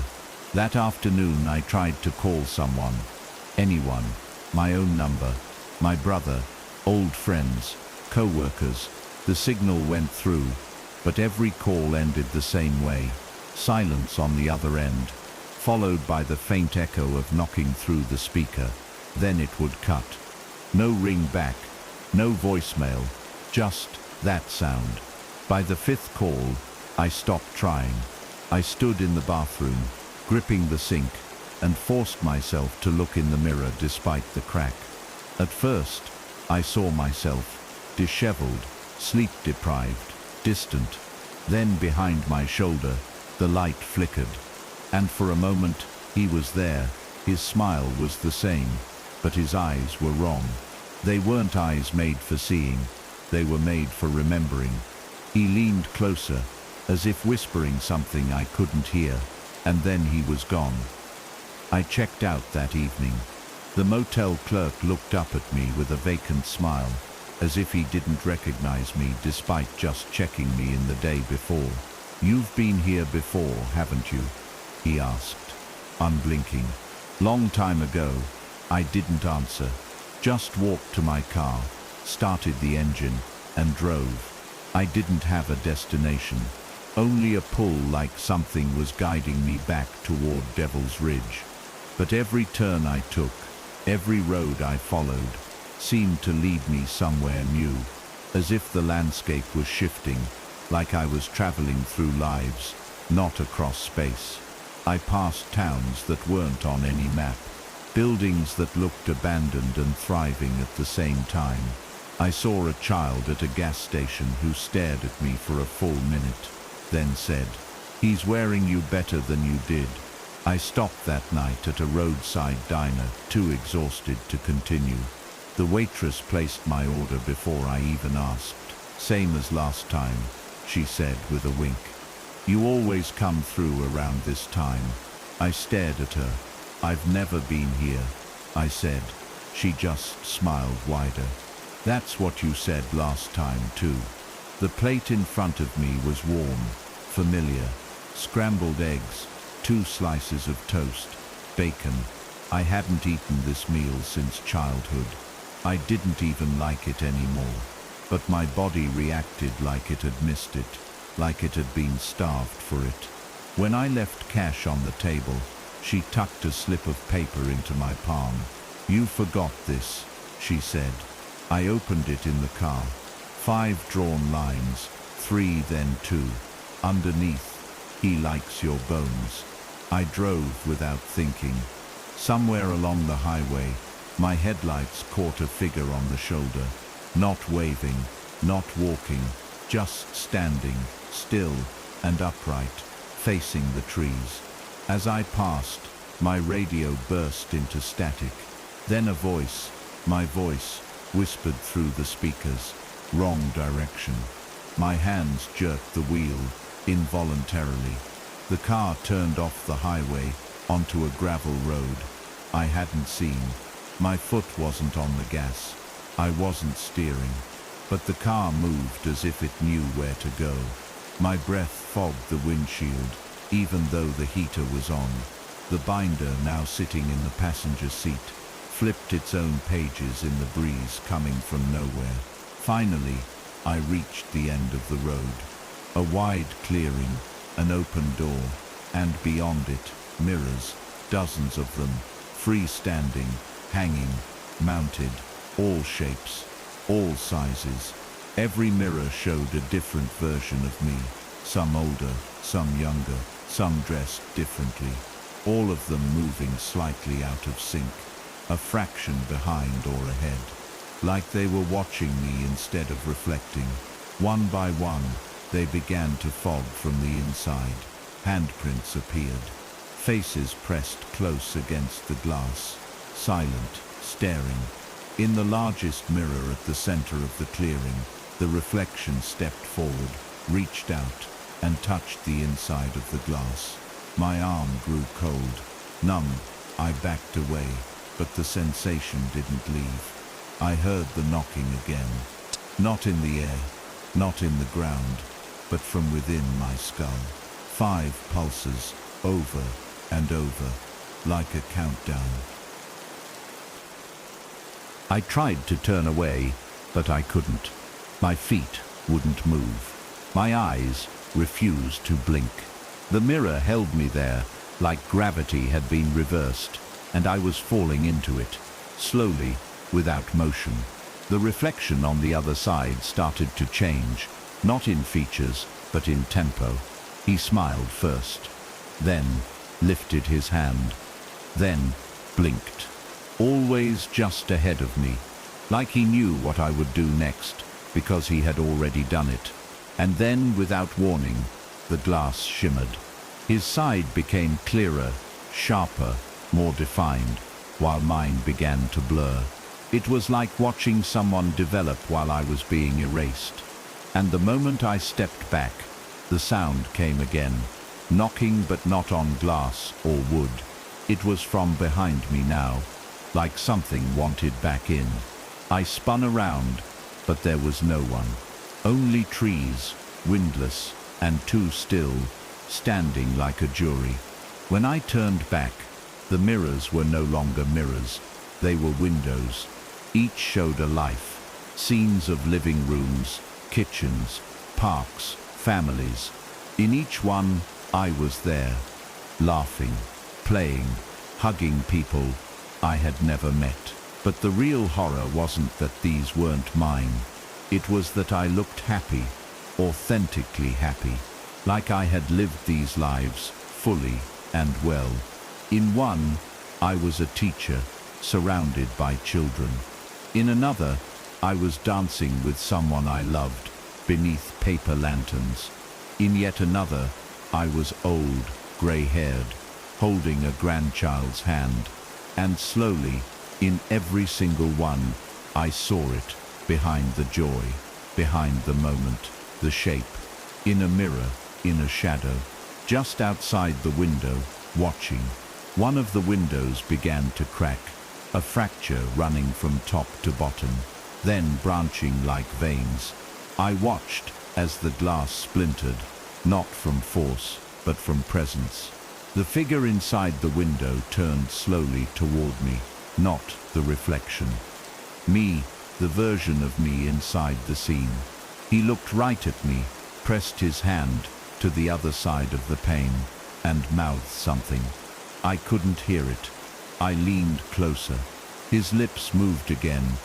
"It's your turn."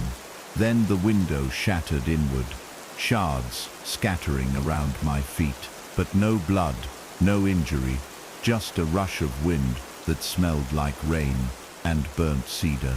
I stumbled back, and when I looked up again, the mirror in the center was empty. He was gone, the knocking had stopped, but it left a silence that was louder, like a void, a vacuum pulling everything toward it. The other mirrors began to flicker, cutting in and out like faulty video signals. I backed out of the clearing, the binder clutched in my arm, not even realizing my legs had begun to move. Behind me, the trees bent slightly, like they were leaning in to listen. The silence held until I reached the edge of the woods, and then a sound broke it. Not a knock, a cry, childlike, high and short. I turned slowly. There, on the forest floor, was a photograph. Face down, I picked it up. It was me, standing in the exact spot where I now stood, holding the same binder. But the background, it was burned black. Back in town. I didn't speak to anyone. I couldn't risk it. Every voice could be his. Every mirror, his door. I moved through alleyways, avoided storefronts, lived like a shadow. I memorized the faces of strangers, not because I recognized them, but because I feared one day they'd recognize me. I started marking my own body with ink, tally marks on my wrists, a number each day, to track how long I remained me. How long, until I forgot. But one morning, I woke up, and there was an extra mark, one I hadn't made. I stared at it for an hour, trying to remember, trying to feel if it was mine. But it wasn't, it was his. A signal that he had been here, inside the bones, inside the night. Eventually, I went back to where it all began. The trailhead, Devil's Ridge. The forest was the same, but the air was thinner now. Hungrier, I followed the path again. Not because I wanted answers, but because I was tired of not knowing what question I was trying to ask. The trees welcomed me, like they knew me, and the deeper I went, the more I began to hear it. Not the knocking, but my own voice, echoing through the woods like a distant broadcast. "Help me," it said. "Don't let him take me." I ran toward it, crashing through branches, tripping over roots. I found a clearing I didn't remember, and in the center was another mirror, this one buried halfway in the earth. And he was there, trapped, screaming, beating on the glass from the inside. He had my face, my voice, my eyes, but he was behind the mirror now. On the other side, "Let me out," he shouted. "I'm real, you're the copy." And then he did something that paralyzed me. He began naming things. My memories, my childhood pets. The name of my first crush. The way my father used to say good night. Details so precise that for one terrifying moment, I doubted myself. What if I was the reflection?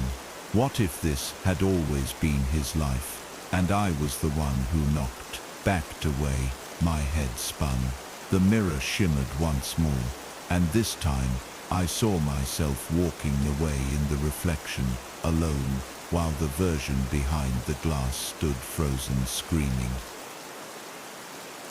You wandered for hours without direction, carrying only the binder, the scar on my arm, and the creeping suspicion that whatever I was had started to dissolve. I no longer trusted my reflection, not just in mirrors, but in memories too. They would rise up like old friends, only to fracture halfway through, revealing unfamiliar voices in places where loved ones should have been. I remembered being 10, falling off a swing, scraping my chin. But now there was a detail I couldn't explain. A figure watching from the tree line, a shadow with my eyes. And the more I tried to remember who I was before the knocking, the harder it became to be certain that I ever truly existed at all. That I wasn't just a placeholder, a vessel waiting to be overwritten. I ended up at a library on the edge of another nowhere town. It was the kind of place people passed through, but didn't stay in. The librarian didn't even look up when I entered. It was silent, stale, cold. I opened the binder at a dusty table in the back, feeling like a student cramming for an exam on my own reality. One page caught my eye. It wasn't a journal entry. It was a photocopy of a missing persons article. A man named Drew Holter, missing since 1997, vanished without a trace from Devil's Ridge. The photo beneath the headline chilled me to my marrow. He looked exactly like me, not similar, identical. Same jawline, same small scar above the right brow, same dimple in the chin. I felt like I was looking at an obituary for myself, written before I was ever born. The last line of the article hit harder than it had any right to. His final words, recorded in a voicemail to his sister, were, "I hear knocking." I stared at the page for a long time, my breath slowing until I realized I'd started holding it. I flipped the page.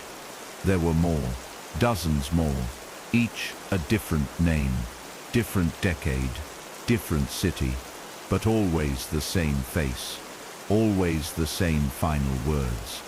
I hear knocking. The binder wasn't just a warning, it was a catalogue, a history of disappearances that the world had mistaken for coincidence. But I knew better now. These weren't lost hikers or missing men. These were versions of me, or worse, versions the knocker had used up. I stumbled out of the library like a drunk, the weight of the pages turning my legs to jelly. Outside, the light had shifted again. That strange too golden hue that didn't belong to any real hour. I passed a storefront window and saw myself, but not quite. The reflection was wearing different clothes, a jacket I'd never owned, a slight limp I didn't have, but it smiled as I passed, slowly, deliberately. I froze. The figure didn't. It simply kept walking in the reflection behind me. I turned. Nothing. Empty street. I looked back. The reflection had vanished, but the glass was smeared with 5 long streaks. 3. Pause. 2. My heart began pounding again in that now familiar cadence. It was following me, always just a few steps behind. Back in the motel, I tried not to look in the mirror. I hung the towel again, but that night I dreamed of it anyway.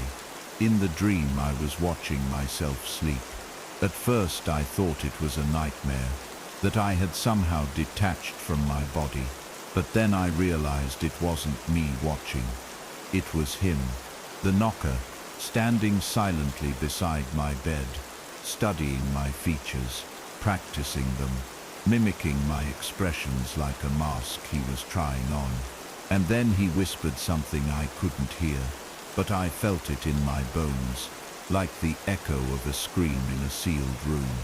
I woke up drenched in sweat, the towel fallen to the floor, the mirror fully exposed, and in the corner of the glass, just barely, was a handprint, pressed from inside. I had to leave again. I couldn't stay still. Every night in the same place brought him closer. He didn't chase like a man. He waited like a mirror, patient, unblinking. Eventually, I drove to a ranger station near Devil's Ridge, hoping to find more about Drew Halter. Maybe files, interviews, notes. I didn't expect anyone to remember him. But when I asked, the ranger behind the desk went pale. "You his brother?" he asked. I shook my head. "You look just like him," he said. "He used to come here, said he was hearing something. In the trees, something that knocked at night and spoke in his dreams." I asked if they ever found anything. He shook his head. "Only thing we found was his journal, pages torn out, all except the last." I asked to see it. He hesitated, then handed me a plastic evidence bag. Inside a single page.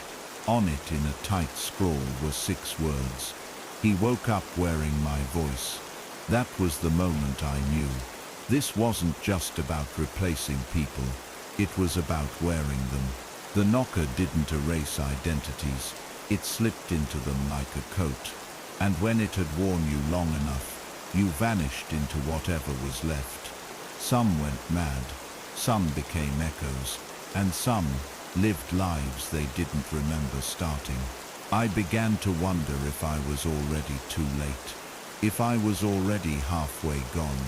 But I still had the binder, I still had the scar, I still had the memories, fragmented as they were. And as long as I remembered the knock for what it was, not a sound but a summons, maybe I could resist. Maybe I could stop him. Or maybe I'd just end up another page in the binder. Another name, another photo, another warning for the next me. I didn't sleep again for days. Every time I closed my eyes, I saw a different version of myself.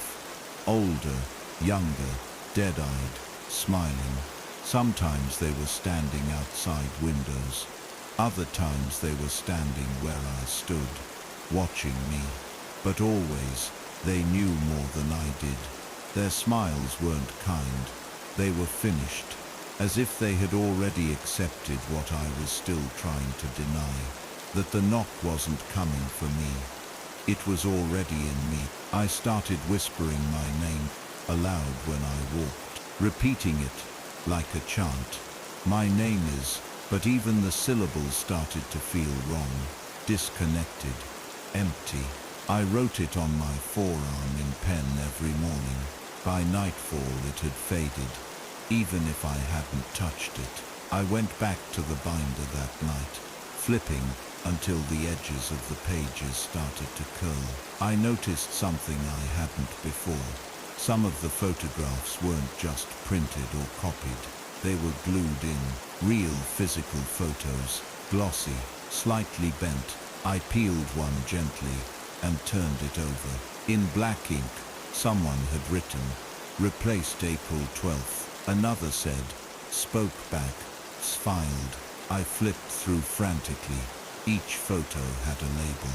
Some were just dates. Some said, "Host taken."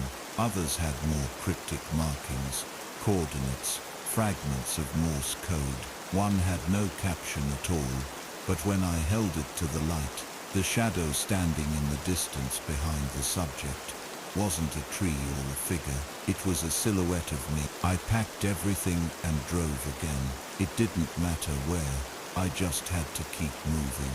Somewhere I hadn't been before, where he wouldn't recognize the roads. I found a campsite along the edge of a lake, rented a cabin for a week with cash. No mirrors, no electronics, No contact. I buried the binder under a floorboard and kept the windows shuttered. For the first day or two, I thought maybe it was working. No knocks, no echoes, just silence. But on the third night, I woke up with dirt under my nails. My boots were muddy, and there were wet footprints leading from the door to the foot of my bed. I hadn't gone outside, but something had come in. The next morning, I found a note slid under the door, a torn scrap of paper, stained with rain. On it were the words, "You're not doing it right." No name, no signature, just that one sentence. It rattled me in a way nothing else had. Not because it was threatening, but because it felt familiar, like something I'd said to someone else before, or maybe something I would say. That was when I realized the truth might be more horrifying than I thought. The knocker didn't just replace people. It didn't erase them in one moment. It rewrote them slowly, until they believed they were the original. And what if I was already in the middle of that sentence? Half erased, half convinced. Desperate, I lit a fire in the woods behind the cabin and burned the old pages I had copied from the binder. Names, faces, coordinates. I thought if I destroyed the record, it might sever the thread connecting me to the others. I screamed as the flames swallowed each page, as if purging the memory might make me real again. But as the last ember died, I heard a voice behind me, low, broken, identical to mine. "You just erased your only proof." I turned. No one was there, only a blackened mirror, nailed to a tree, smoke curling from its frame, my reflection inside it, still staring, still smiling, still waiting. I didn't leave the cabin for 3 days after the fire. Something about the way the mirror had been nailed to the tree, blackened but unbroken, made it feel like a warning, not from him, but from me, or one of the others, one of the copies who came before. I kept the windows covered, even during the day. Shadows passed outside every few hours, quiet, dragging shapes that didn't belong to animals or people. One paused by the front door, breathing heavily. I could hear it snuffling at the wood, as if learning the shape of me through scent. I didn't move. I didn't speak. Eventually it left, but not before it knocked. 3 times. Pause, then 2 more. The door didn't shake, the walls didn't creak, but my bones did. On the 4th night, I found a second notebook buried in the closet under loose floorboards. Not mine. Older. Its cover was torn, water damaged. The first page was scribbled over in dozens of pen strokes. A single word repeated like a curse. Replacement. Beneath that, smaller text read, "He doesn't take your face, he takes your place." The entries were chaotic, written over long periods. One said, "I woke up in my brother's body today. He cried and said he was still me." Another, more frantic read, "He said, if I taught him how to be me, he'd let the others go." The deeper I read, the more it felt like the notebook didn't just contain madness. It recorded a process, a method, instructions. I stayed up all night reading. Somewhere around dawn, the power flickered off, not just in the cabin, but across the lake. I could see the other rental cabins going dark one by one, like someone was unplugging the world. Then I heard it, not knocking this time. Typing, from somewhere inside the cabin, rhythmic, calculated keystrokes. I followed the sound to the corner desk, where an unplugged laptop sat closed. I lifted the lid. It was already on. The screen displayed a word processor, lines of text filling themselves as I watched. My name, my birth date, then deeper things, private memories, nightmares, regrets. The laptop was writing my life, in real time. And as I watched, the sentence changed tense. From I am to he was. I slammed the lid shut, but the sound didn't stop. The keys continued to clack beneath the metal, as if the machine had been possessed. I tossed it into the fireplace and watched it burn. Plastic hissed. The screen shattered. But even after the flames died, I swore I still heard the faint tap tap tap of the keys coming from behind the walls now. Like the story didn't need a screen anymore. It had found a new medium, me. I sat back, heart racing, and tried to remember something simple. My first address, my childhood dog's name, my mother's voice. But every answer came delayed, like I had to search for it, like it had been filed under someone else's name. I left the cabin before sunset. Couldn't risk staying there. Not now. I took only the new notebook, the old binder, and a flashlight. The road out was empty. No wind, no sounds, just the soft crunch of my boots on gravel. Then a sound split the silence. Not a knock this time, but a chorus. Hundreds of knocks, all overlapping, like hail on metal. I turned and saw them, mirrors, standing upright along the tree line, each with a version of me inside, knocking from the other side. Some screaming, some smiling, some silent, pressing their palms to the glass. Each one moved at a slightly different rhythm. None were in sync. It was like a choir of memories, all demanding to be believed. I ran. I don't know how long. Hours. My legs were on fire. My lungs collapsed and refilled with panic, over and over again. I didn't stop until I hit a small gas station. The lights were flickering, half the pumps wrapped in yellow tape. But inside, I saw him, standing at the counter. Same jacket, same hair, same face. He looked up as I entered, and I froze. For a second we just stared at each other.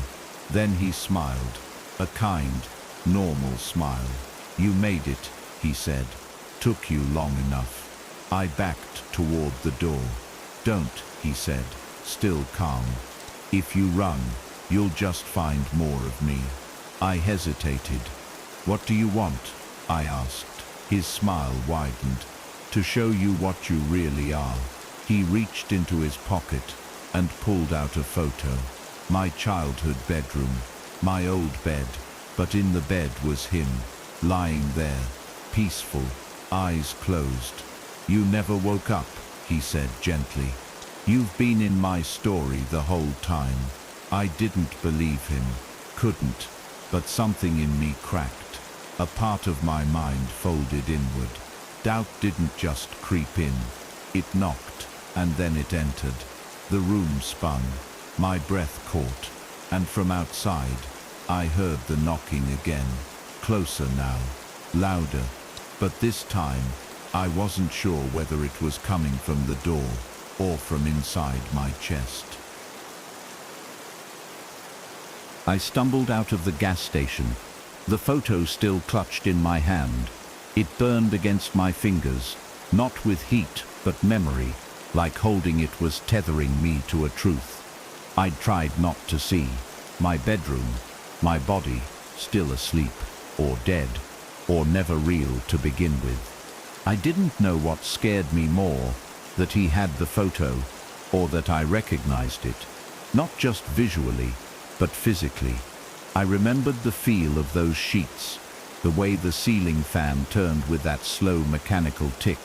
That room existed, but maybe not here, maybe not in this version of the world. And if that room was real, and I wasn't in it anymore, then who or what was in me? I kept walking down the empty highway. Cars passed, but none slowed. In their windows I sometimes caught glimpses of the passengers, families, couples, lone drivers. But every single reflection in every window was me, a different me, staring straight at me, even when the car didn't. One of them mouthed a word. Run. Another smiled and shook his head slowly, as if I was already too late. I lost track of time. The sun didn't seem to move. The sky stayed that strange grey blue, neither dusk nor dawn. My watch ticked steadily, but every time I checked the date, it changed. One moment it said 2025, then 1997, then 1984. It was like time itself had forgotten what story it was telling. Eventually, I found a diner, the kind that only exists when you need it to. Inside, the lights were buzzing low and yellow. I took a booth at the back. The waitress walked over, notepad ready, but paused when she saw me. Her face turned pale. "You're him," she said. "You came back." I didn't correct her. "How long have I been gone?" I asked. She looked down at the notepad. "You never left. You just stopped showing up in the mirrors." That made my stomach turn. "What does that mean?" I whispered. She scribbled something instead of answering. When she handed me the receipt, there was no total, just a sentence. "If he learns how to smile like you, it's over." I ran to the restroom to splash my face. The mirror above the sink was cracked, same as always, but this time the crack had widened. It ran through the center of my reflection's face, dividing me neatly into two sides. The left side was calm, frightened, human. The right wasn't. It was too still. The eye didn't blink. The mouth curled upward slightly, as if it already knew what would happen next. I turned away, heart racing, but I didn't leave the bathroom. Instead, I waited. 30 seconds, a minute, and then I looked again. The crack had spread further, and the right side of my reflection winked. I broke the mirror with my fist, glass flying everywhere. Blood ran down my knuckles, and for the first time in days, I felt something real, sharp, physical, pain. But when I looked down at the wound, the blood wasn't red. It was black, thick, like ink. It seeped into my skin slowly, as if returning to where it belonged. And then, suddenly, I heard laughter. Not loud, not cruel, just familiar, coming from every stall, from every drain, echoing in every pipe. I ran out without drying my hands. The waitress didn't stop me.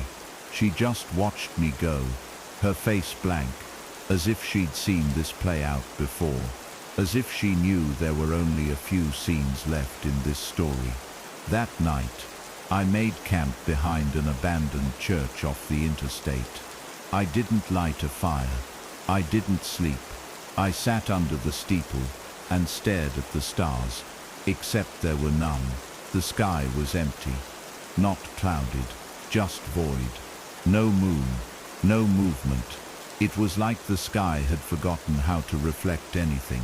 I thought of all the faces in the binder, all the stories that ended with the same words, and it struck me, maybe the knocking wasn't something trying to get in.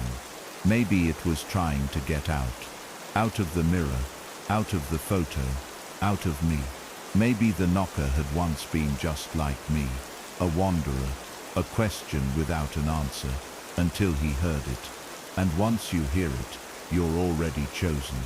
I opened the notebook one last time and wrote something on the final page. Not for me, for whoever comes next. For the next version, the next reflection. If you're reading this, you've already let him close, but there's still time. Time to forget your name. Time to forget the smile he's practicing. Time to remember that you were never supposed to see your own story from the outside. Burn this page. Walk backward into the forest, and whatever you do, don't answer the knock. I ripped the page out and hid it beneath a rock behind the altar. Then I stood and listened. 5 sounds in the dark. 3 knocks. Pause. 2 more. And this time I whispered, I know. I didn't return to the road. I didn't run. That night, beneath a sky that looked too still to be real, I made a decision I hadn't dared before. I stayed. I stopped moving. I stopped trying to control where the knocker appeared. If I was being hunted, rewritten, or erased, then constant movement had only quickened the transformation. But what if stillness, true stillness, could hold the process at bay? I sat under the crooked steeple of the abandoned chapel, its cross half fallen, the wood split like an old wound. The longer I waited, the heavier the air became, like time had paused to see what I would do. And in that pause, I heard it. Not the knock, something quieter, a second breath beside mine. When I looked up, he was there, not approaching, just already sitting across from me, like he always had been. He said nothing at first. Neither did I. We simply sat, the space between us thick with memory and dread. He was identical to me, more than a twin, more than a copy. But this time, something was different. His eyes, they weren't searching anymore.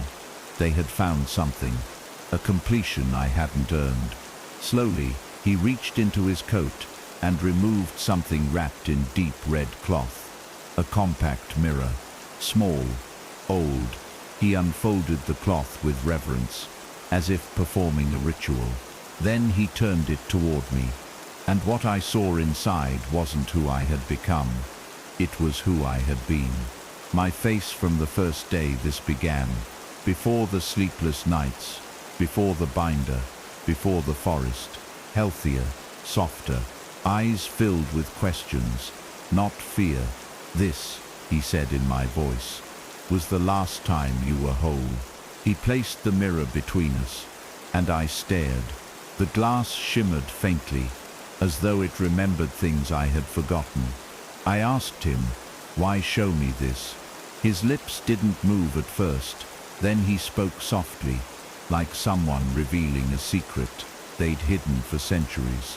Because you still think you can survive this, that you'll make it to the last page of your own story. He leaned in, his voice lower now. But I am your last page. My pulse quickened, but I stayed quiet. He continued, I was the first one who heard the knocking and answered. I resisted, like you. I clung to my name, my memories, but mirrors wear you down. They don't chase, they reflect. And in the end I became the one who waits for the next. I asked him, trembling, how many have there been? His expression didn't change. Enough to fill a library, 1,000 names, 1,000 lives, all forgotten once he took their place. I stared into the mirror again.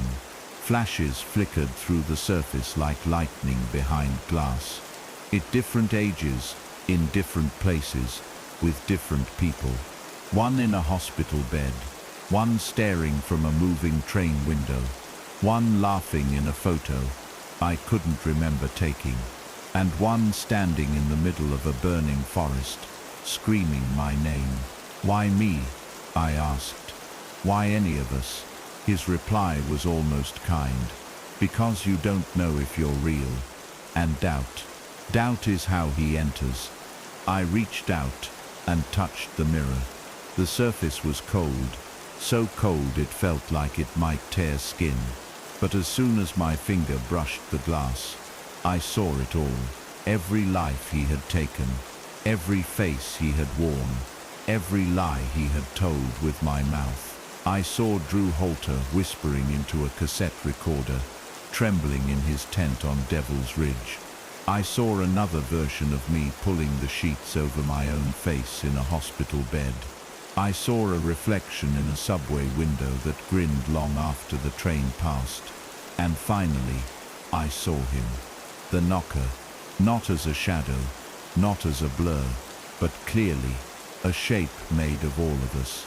Eyes made from our disbelief, a mouth formed from our silence, and hands that always knocked before they entered. The glass cracked, a hairline fracture running straight down the middle. The other me watched as I stood. "What happens now?" I asked. He looked tired. "Now you choose. Burn it and forget, or carry it and remember. Either way, you'll become part of the mirror." I buried the compact behind the church that night, deep, beneath stone and ash and salt. I poured rainwater over it, covered it with silence. I burned the second notebook. I tore the binder into shreds and tossed it into the lake at dawn. I did everything to sever the connection, to stop the story from continuing.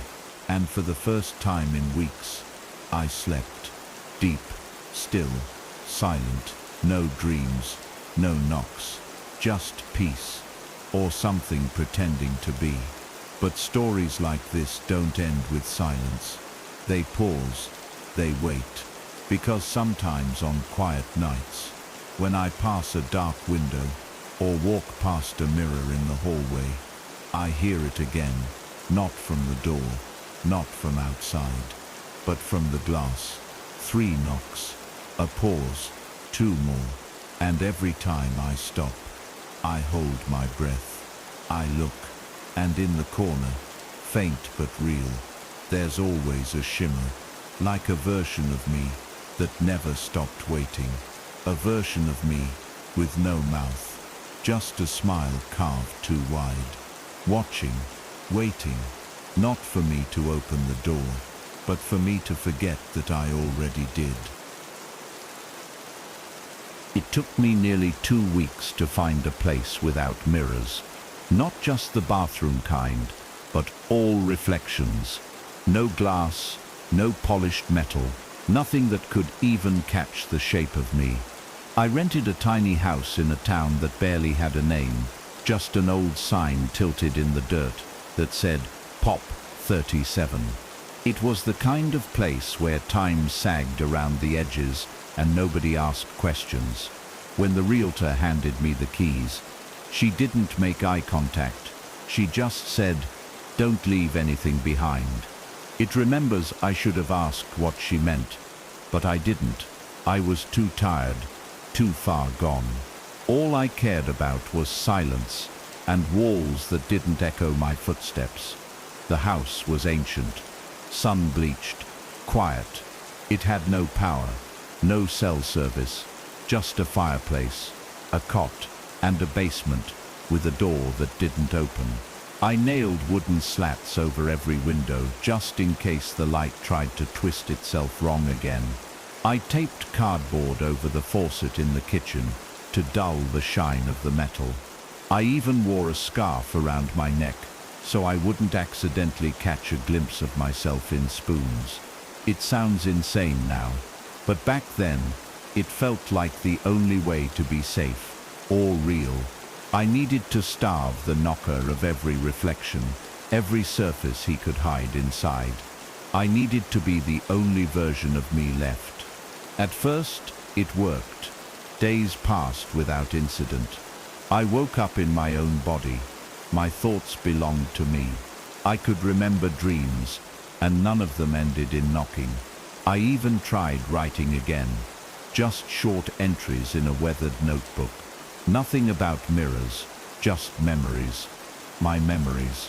I wrote about my father's laugh, my favorite movie, the way it smelled the first time it rained after summer. Each sentence anchored me. Each paragraph pulled me back to something I feared I'd lost. But on the 7th day, I heard something new. Not knocking, not typing, just breathing, not mine, not in rhythm with my own. It came from the other room, heavy, measured, like someone who had never needed to inhale before was practicing how. I froze, listened. The breathing didn't move. It just waited, like it wanted me to acknowledge it. I refused. I stayed seated on the floor, hands gripped around the notebook like it was a weapon. Hours passed. The sun dipped behind the boards nailed over the windows. Still, The breathing persisted. Eventually, I moved, just enough to light a candle. Its flickering light danced along the walls, and in one patch of wood, I saw it. A faint glimmer. Not a mirror, not exactly. Just enough polish on the varnish to show an eye, watching me, blinking out of sync. The breathing stopped, and then a voice whispered from the reflection, "You look tired." I smashed the wall with the back of a hammer until the panel split, revealing nothing behind it but darkness. The voice didn't return, but something worse happened. I flipped open my notebook to make a new entry, and the handwriting wasn't mine. It was neater, sharper. The lines were too evenly spaced. And the date, tomorrow. The entry read, "Today he finally let me speak." That's when I realized the knocker didn't need mirrors anymore. He had started writing his version of me from the inside, from memory, from doubt. And worse, he was better at being me than I was. I packed everything that night. But when I stepped outside, the town was gone. There were no roads, no sign, just open fields that went on forever in every direction. The stars were wrong. Too many, too close, and the wind carried a sound like whispering pages. I turned back toward the house and saw something standing on the roof. Me, or almost me. Taller, thinner, limbs just slightly too long. Watching, no expression, just waiting. When I took a step forward, it raised one arm and pointed behind me. I turned, slowly, and saw a second house, identical to the one I had just left. Lit from within, curtains drawn, someone moving inside. And I understood. I was the reflection now, watching a life I might have had. One he was still learning how to wear. The next morning, I awoke in the basement, the one whose door had never opened. My clothes were torn. My hands were clean, too clean, like they had been scrubbed by someone else. The notebook was gone, and etched into the concrete wall were 5 words. "It only hurts at first." My voice was hoarse, my throat dry. I don't remember screaming, but the sound still rang in my ears. I stood up slowly, heart hammering, and realized I didn't remember falling asleep, or opening that door, or choosing to enter. But I had, and now he knew that I would again. I didn't leave the basement right away. I stood there for hours, watching the words on the wall like they might rearrange themselves into something less final. "It only hurts at first." I said them aloud once, and they tasted familiar, like something I'd whispered in a dream, or something whispered to me while I slept. There was no light in that basement, no windows, and no door anymore. The frame was still there, but the exit had been filled in with a smooth sheet of wall, seamless, like it had always been that way. I pounded on it, screamed into the dark. No echo, no vibration, just silence that swallowed everything, like a bottomless well. And in that silence, the breathing returned. Close now, behind me. I turned fast, expecting to see him, or me, or whatever thing had taken the life I'd tried to burn out of existence. But there was no figure, just a thin slit in the concrete, barely wide enough for a hand to fit through. And from that slit, a draft, cold, and then slowly a paper slid out, old, yellowed, creased, like it had been folded for decades. I unfolded it with shaking fingers. A photograph. My parents, my brother, me, except it wasn't me. It was him. The man I had seen on the roof. Too tall, too thin. His smile stretching just a second too long. Standing in my place. My family smiling beside him like nothing was wrong. Like he'd always been the sun. I backed away, heart slamming. I shouted that it wasn't real, that I remembered that photo, and he hadn't been in it, that he couldn't have been. I remembered the day it was taken, the smell of hot grass, the Polaroid clicking, the way my mum told me to tuck my shirt in. But when I looked again, the version in the photo was tying his shoes, wearing a different jacket, one I didn't own. Something was off, not just the face but the details, slight differences, microscopic rewrites, like the photo had been edited not by a machine, but by memory, by the kind of memory that rewrites the truth, until no one can tell the difference anymore, not even the original. I screamed until my voice gave out, pounded the walls until my knuckles bled.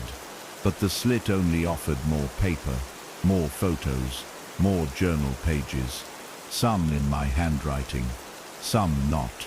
Some I remembered writing, but didn't remember saying. Others I knew I'd never seen before, but they were about me. Details no one could have known. The exact words I whispered to myself in bed when I was 8. A lie I told a teacher in middle school. My ATM pin, a childhood drawing I lost years ago. All of it slid through one at a time, like offerings from a ghost, trying to prove he knew me better than I knew myself. And slowly, horribly, it was working, because the more he showed me, the less sure I became that I hadn't already become him. When I finally broke free, it wasn't dramatic. There was no explosion, no cracking of stone. I simply blinked, and I was standing outside again, barefoot, cold, holding the mirror I'd buried behind the church days earlier. I dropped it without thinking, and it didn't break. It refused to. The glass rippled like water, showing not a reflection but a doorway. Inside it, a room, clean, warm, familiar. A version of my bedroom, but with 2 figures in it. One sitting on the edge of the bed, one standing in the doorway. Both of them me, but one of them noticed me watching, turned to the glass, and smiled. "You're late," he mouthed. And then the room vanished, like it had never been there at all. I wandered until nightfall. The town was different now, not empty, rearranged. Houses I hadn't seen before. Doors with locks on the outside, no windows. The street signs didn't have names, just timestamps. 323, 607, 1314. I passed one building that looked like a post office and heard whispering from inside. Dozens of voices speaking in unison. My name repeated, over and over again, each one slightly out of sync. One voice would say it joyfully, another mournfully. One would scream it, another barely whisper. It wasn't a summoning, it was a rehearsal. They were practicing. Dozens of versions of me, learning how to be me, better than I ever was. As I stepped back, the voices stopped. Dead silence, and then a slow synchronized knock came from inside the building. 1, 2, 3, pause, 4, pause, 5, and then silence again. That night, I didn't sleep. I sat against the trunk of a tree, far from the houses, far from any reflection. I didn't speak, I didn't move. I just breathed and waited for the morning. But sometime between dusk and dawn, I realized I wasn't breathing alone. A second set of lungs matched my rhythm. Then one more, then another, until it wasn't breathing anymore. It was chanting, low, crooked, a dozen of my voices repeating a phrase I couldn't make out. I covered my ears. I squeezed my eyes shut. And when I finally opened them, I was no longer in the woods. I was in a hospital bed, alone, monitors beeping slowly. A nurse walked in, smiled, and said, "Welcome back, Drew. You've been asleep a long time." The nurse's voice lingered in my ears long after she left. "Welcome back, Drew." She'd said it with conviction, like she was certain I belonged there. But something was wrong. The room looked like a hospital room, but it was too quiet, too perfect. Every surface clean, every machine polished. No smell of antiseptic, no rustling of papers. Even the clock didn't tick. The hands moved, but made no sound. I sat up slowly, pulling at the IV in my arm. The liquid in the bag above me wasn't clear. It shimmered with a silvery tint, like mercury. My heart pounded. I tried to stand, but my legs didn't obey right away, as if my body wasn't used to being inhabited, or as if it had just been vacated. I limped to the window. The view outside was wrong, a street that looped into itself. Houses repeating, like copy-paste mistakes. Cars parked in the same exact spot on every block. I squinted and saw something in one of the second-floor windows across the street. A man staring at me, still, pale, my shape, my height. When I blinked, he blinked. When I leaned closer, he smiled. And then, like smoke, he dissolved. Not walked away, dissolved. I backed away from the glass and turned toward the mirror mounted beside the sink. My own reflection stared back, but it was half a second too slow. And when I tilted my head, it didn't move. It just watched. The door opened behind me. The nurse again, but this time she wasn't alone. A doctor followed her, tall, silent, wearing a mask. His eyes were covered by thick glasses, so I couldn't see where he looked. "We're glad you're awake," he said. "We were worried." I asked him what happened, where I was, how long I'd been here. He answered in pieces. "You were found near Devil's Ridge. You were talking to yourself, saying the same words, over and over." I asked what words. He paused, then said, "You kept saying, 'He has my smile.'" The nurse shifted behind him, her expression carefully neutral. "You've been asleep for 13 days, but you weren't unconscious. Your body was moving, speaking, like someone else was inside." I felt ice crawl up my spine. I asked if they had it on camera. They didn't answer. When they left, I searched the room for anything familiar. In the drawer beside the bed, I found a sketch pad. The top page was blank, but the next, my handwriting, my signature, my thoughts. A journal entry, but not one I remembered writing. It was dated for today. "I've chosen to stay asleep. It's quieter here. He says I'm safer this way."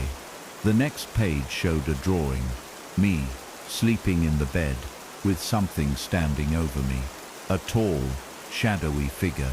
One hand on my chest, the other holding my face like a mask. No eyes, no mouth, just the shape of me.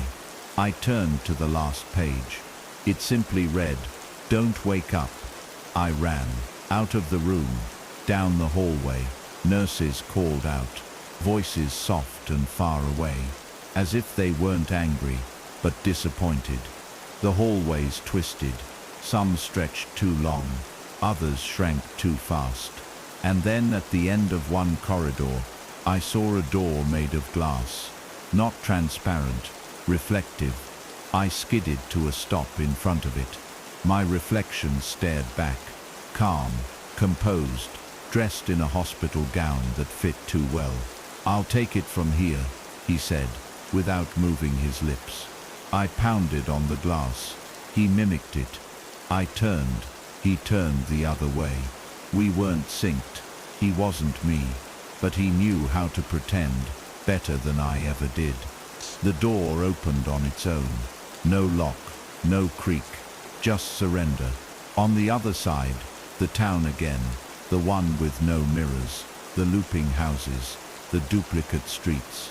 But the people were different now. They weren't walking, they were standing. Every version of me, Some young, some missing limbs, some missing faces, all facing the same direction, toward the center of town. I followed their gaze. In the middle of the street was a large rectangular frame, empty, floating, waiting. One of the versions of me stepped forward, entered the frame, and disappeared. The others clapped, slowly, mechanically, and one by one, they followed. One by one, they vanished into the void. I turned to run, but the town looped behind me. No matter where I went, I came back to the frame. A spotlight followed me now, casting no shadow. I looked up, and there he was. On the rooftop again, the original knocker. The one who started all of this. His body thin, face stretched with effort, trying to smile like I used to, trying to feel like me. "You're almost perfect," he called. His voice echoed through the empty houses, through every window, from every faucet. "You've written enough stories. I just need one more ending." I asked him what he wanted from me. He leaned closer. "I want to be remembered, not as a reflection, as you." I didn't move at first. I just stood there, frozen in the middle of the town that wasn't real, facing a version of myself that had never been born but always existed. The knocker stood above everything, arms outstretched like a conductor, directing a symphony only he could hear. The echo of applause rang across the square as more reflections filed into the floating frame, each one disappearing the moment they passed through. I wanted to believe it was an illusion, a fevered dream, but the pain in my ribs was real. The paper cuts along my fingers from the journal pages were real. The voices whispering my name behind the boarded-up windows were real. And one of those voices started to sound like my mother. I turned slowly. A house now stood behind me, one I hadn't seen before. A white door. Yellow porch light, familiar. I walked toward it like a man drugged by nostalgia. My hand reached the knob before I realized I hadn't chosen to. Something had pulled me there. Something wearing every warm memory I ever had, like a costume. I pushed the door open and stepped inside. The living room looked exactly like the one from my childhood home. The wallpaper, the couch, the slight tilt of the ceiling fan. Even the stain on the carpet was in the same place. And sitting in the recliner, knitting something red, was my mother, or a version of her. She didn't look up when she said, "He's almost ready. You've done well." I backed away, heart pounding. "You're not her," I said. The figure looked up then. Her eyes were blank, shimmering like wet glass. "No," she admitted, "but you made her well enough to remember. And that's all he needs." Something shifted beside me. I turned to see a mirror leaning against the hallway wall. My face stared back, but not mine now. Mine then, young, hopeful, unscarred. The version that had never gone to Devil's Ridge. The version that had never heard the knocking. The mirror version smiled. "Come back," it said. "We can stop all this. Just one last reflection." I shook my head, but my hand was already lifting toward the glass. I screamed and smashed the mirror with both fists. Shards fell like teeth. I staggered back, bleeding. The room went dark. When the lights returned, the house was empty. Hollow, as if it had been abandoned for years. Dust floated in the air like fog. And in the shattered pieces of glass on the floor, dozens of versions of me stared up, trapped, frozen, silently screaming. I ran, out the door, through the fake town, past the empty windows and the whispering doors. I didn't stop until I reached the floating frame in the square again. But this time, it had changed. Now it showed me in the hospital bed, sleeping, unmoving, hooked up to machines, and standing beside that bed was him. The knocker leaned down, and whispered something into my unconscious ear. The image flickered, then changed. Now it showed the lake, the binder, the burning notebook, all undone, like none of it had ever happened, like all my resistance had been erased. The frame pulsed like a heartbeat, drawing me closer. "Step through," the knocker said from above. "Reclaim what you lost, or forget and fade like the rest." I stood on the edge of it. The surface rippled, reflecting not my face, but the version I feared becoming. A hollow-eyed stranger who knew how to walk like me, speak like me, grieve like me, but had never been me. I thought of everything he'd taken, everything he'd rewritten, and I understood this wasn't just about mirrors. This was about memory, about ownership, about the stories we tell ourselves in the dark, just to survive. I whispered, "No more." And instead of stepping through the frame, I turned my back to it. The square around me cracked. The sky blinked out like a blown fuse. The knocker screamed, sharp and unnatural, like feedback from a dying speaker.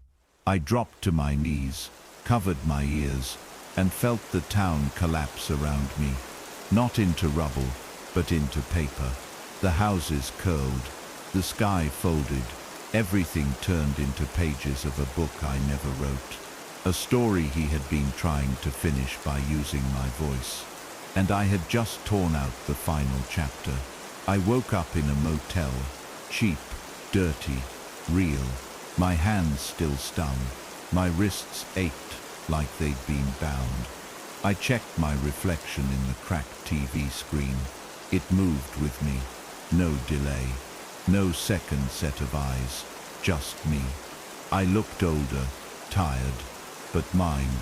The binder was gone, the mirror buried, the trail erased, but the knocking, it hadn't stopped. I still hear it sometimes, soft, distant, not on doors now, but in dreams, in thoughts. A knock that isn't asking to come in, but to be remembered. Thank you for joining us on this chilling journey into a mystery that bent time, memory, and identity.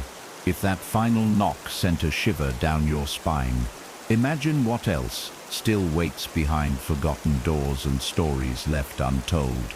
Every reflection, every whisper, every vanishing echo could be the start of something much darker. We dive deep into tales just like this: strange disappearances, historical oddities, and the secrets hidden in the shadows of our past. So if you enjoyed this story and want more haunting, thought-provoking narratives, don't forget to like, subscribe, and hit that notification bell for more in-depth documentary sleep stories.